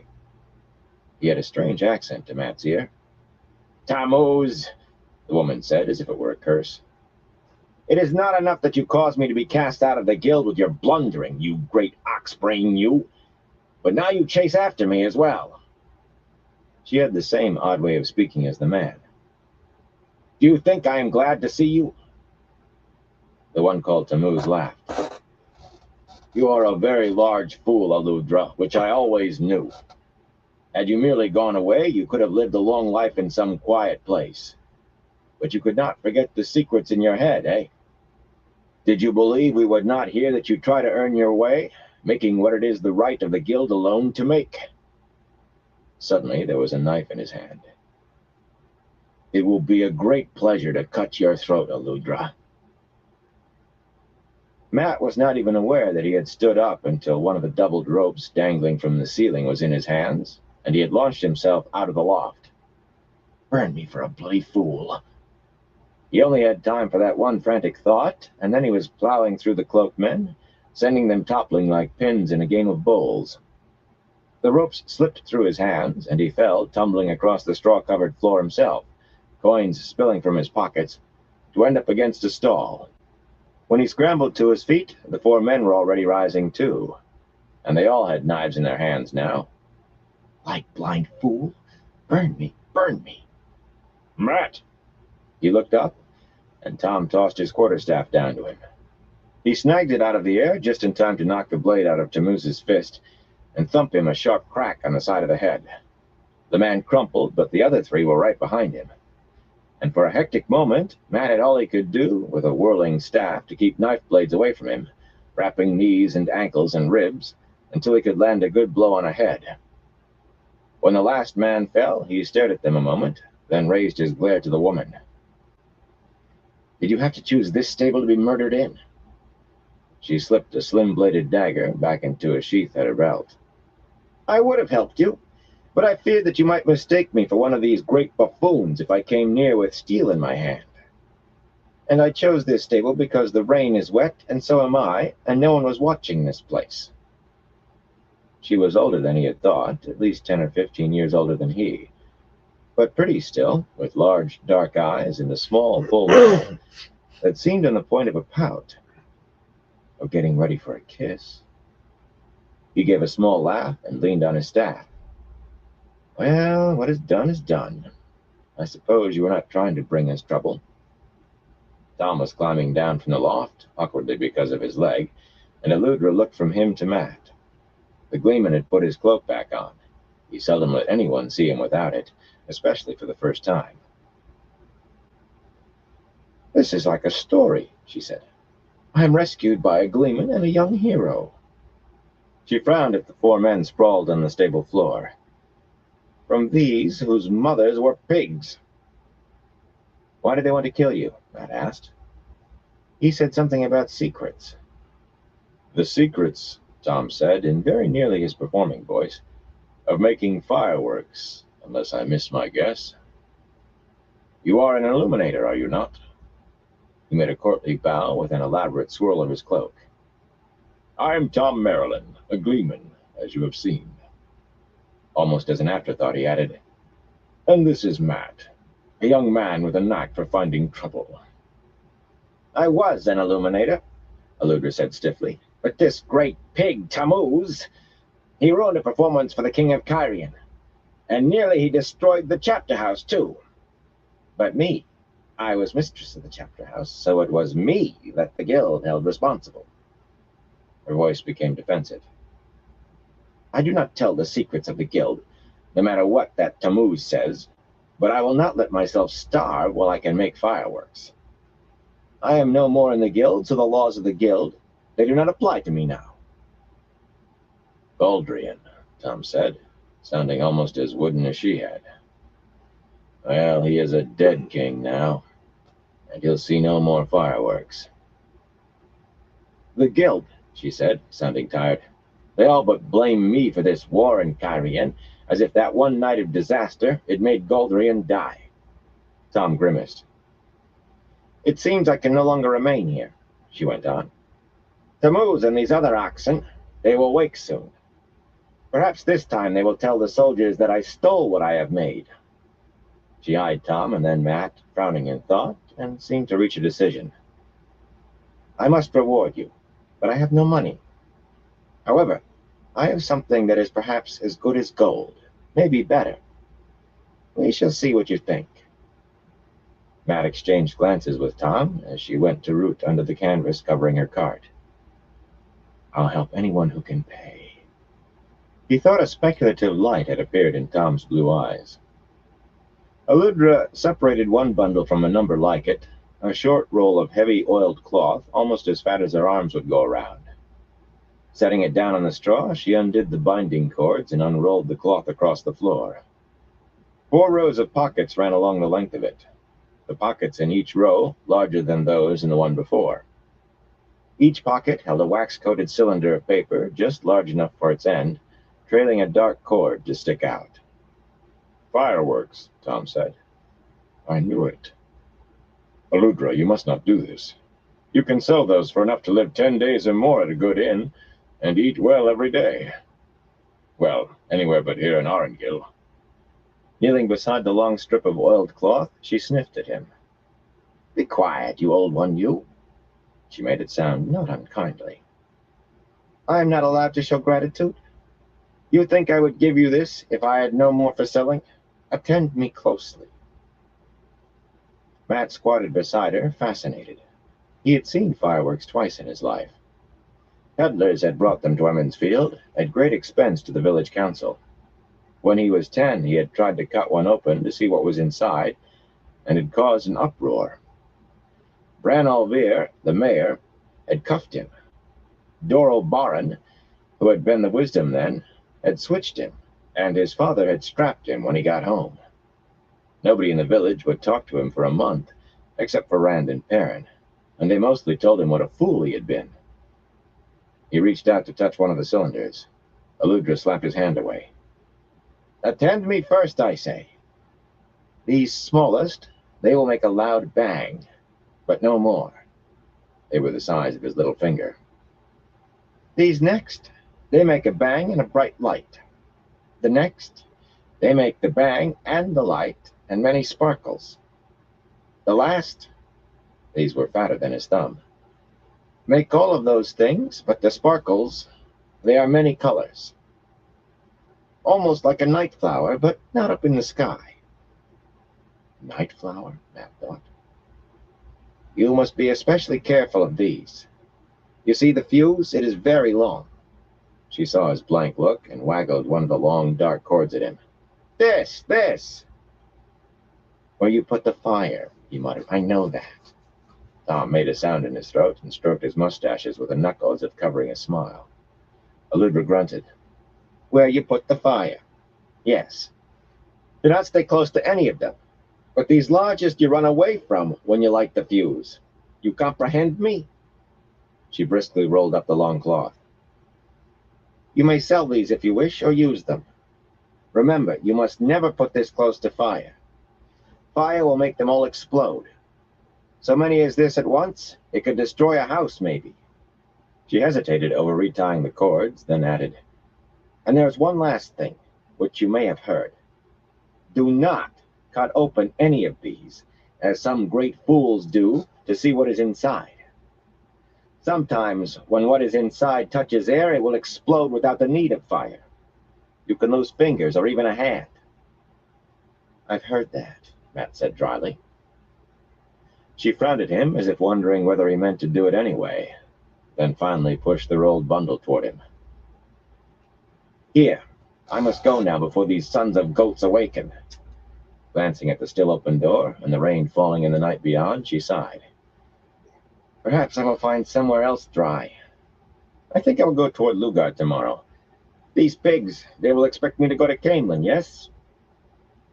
It was even further to Lugard than to Camelin, and Matt suddenly remembered that hard end of bread. And she had said she had no money. The fireworks would buy no meals until she found someone who could afford them. She had never even looked at the gold and silver that had spilled from his pockets when he fell. It glittered and sparkled among the straw in the lantern light. Ah, the light. I cannot let her go hungry, I suppose. He scooped up as much as he could reach quickly. Aludra? I have plenty, you can see. I thought perhaps... He held out the coins toward her. I can always win more. She paused with her cloak half around her shoulders, then smiled at Tom as she swept it the rest of the way on. He is young yet, eh? He is young, Tom agreed, and not half so bad as he would like to think himself. Sometimes he is not. Matt glowered at both of them and lowered his hand. Lifting the shafts of her cart, Aludra got it turned around and started for the door, giving Tammuz a kick in the ribs as she passed. He groaned groggily. I would like to know something, Aludra, Tom said. How did you light that lantern so quickly in the dark? Stopping short of the door, she smiled over her shoulder at him. You wish me to tell you all of my secrets? I am grateful, but I am not in love. That secret not even the guild knows, for it is my discovery alone. I will tell you this much. When I know how to make it work properly, and work only when I want it to, sticks will make my fortune for me. Throwing her weight against the shafts, she pulled the cart into the rain, and the night swallowed her. Sticks? Matt said. He wondered if she might not be a little strange in the head. Tammuz groaned again. Best we do the same as she, boy, Tom said. Else it's a choice between slitting 4 throats and maybe spending the next few days explaining ourselves to the Queen's guards. These look the sort who'd set them on us out of spite. And they have enough to be spiteful for, I suppose. One of Tammuz's companions twitched as if coming to, and muttered something incomprehensible. By the time they had gathered everything and saddled the horses, Tammuz was up on his hands and knees with his head hanging, and the others were stirring and groaning too. Swinging into his saddle, Matt stared at the rain outside the open door, falling harder than ever. A bloody hero, he said. Tom, if I ever look like acting the hero again, you kick me. And what would you have done differently? Matt scowled at him, then pulled up his hood and spread the tail of his cloak over the fat roll tied behind the high cantle of his saddle. Even with oiled cloth, a little more protection from the rain could not hurt. Just kick me. He booted his horse in the ribs and galloped into the rainy night. Chapter 41. A Hunter's Oath. As the snow goose moved toward the long stone docks,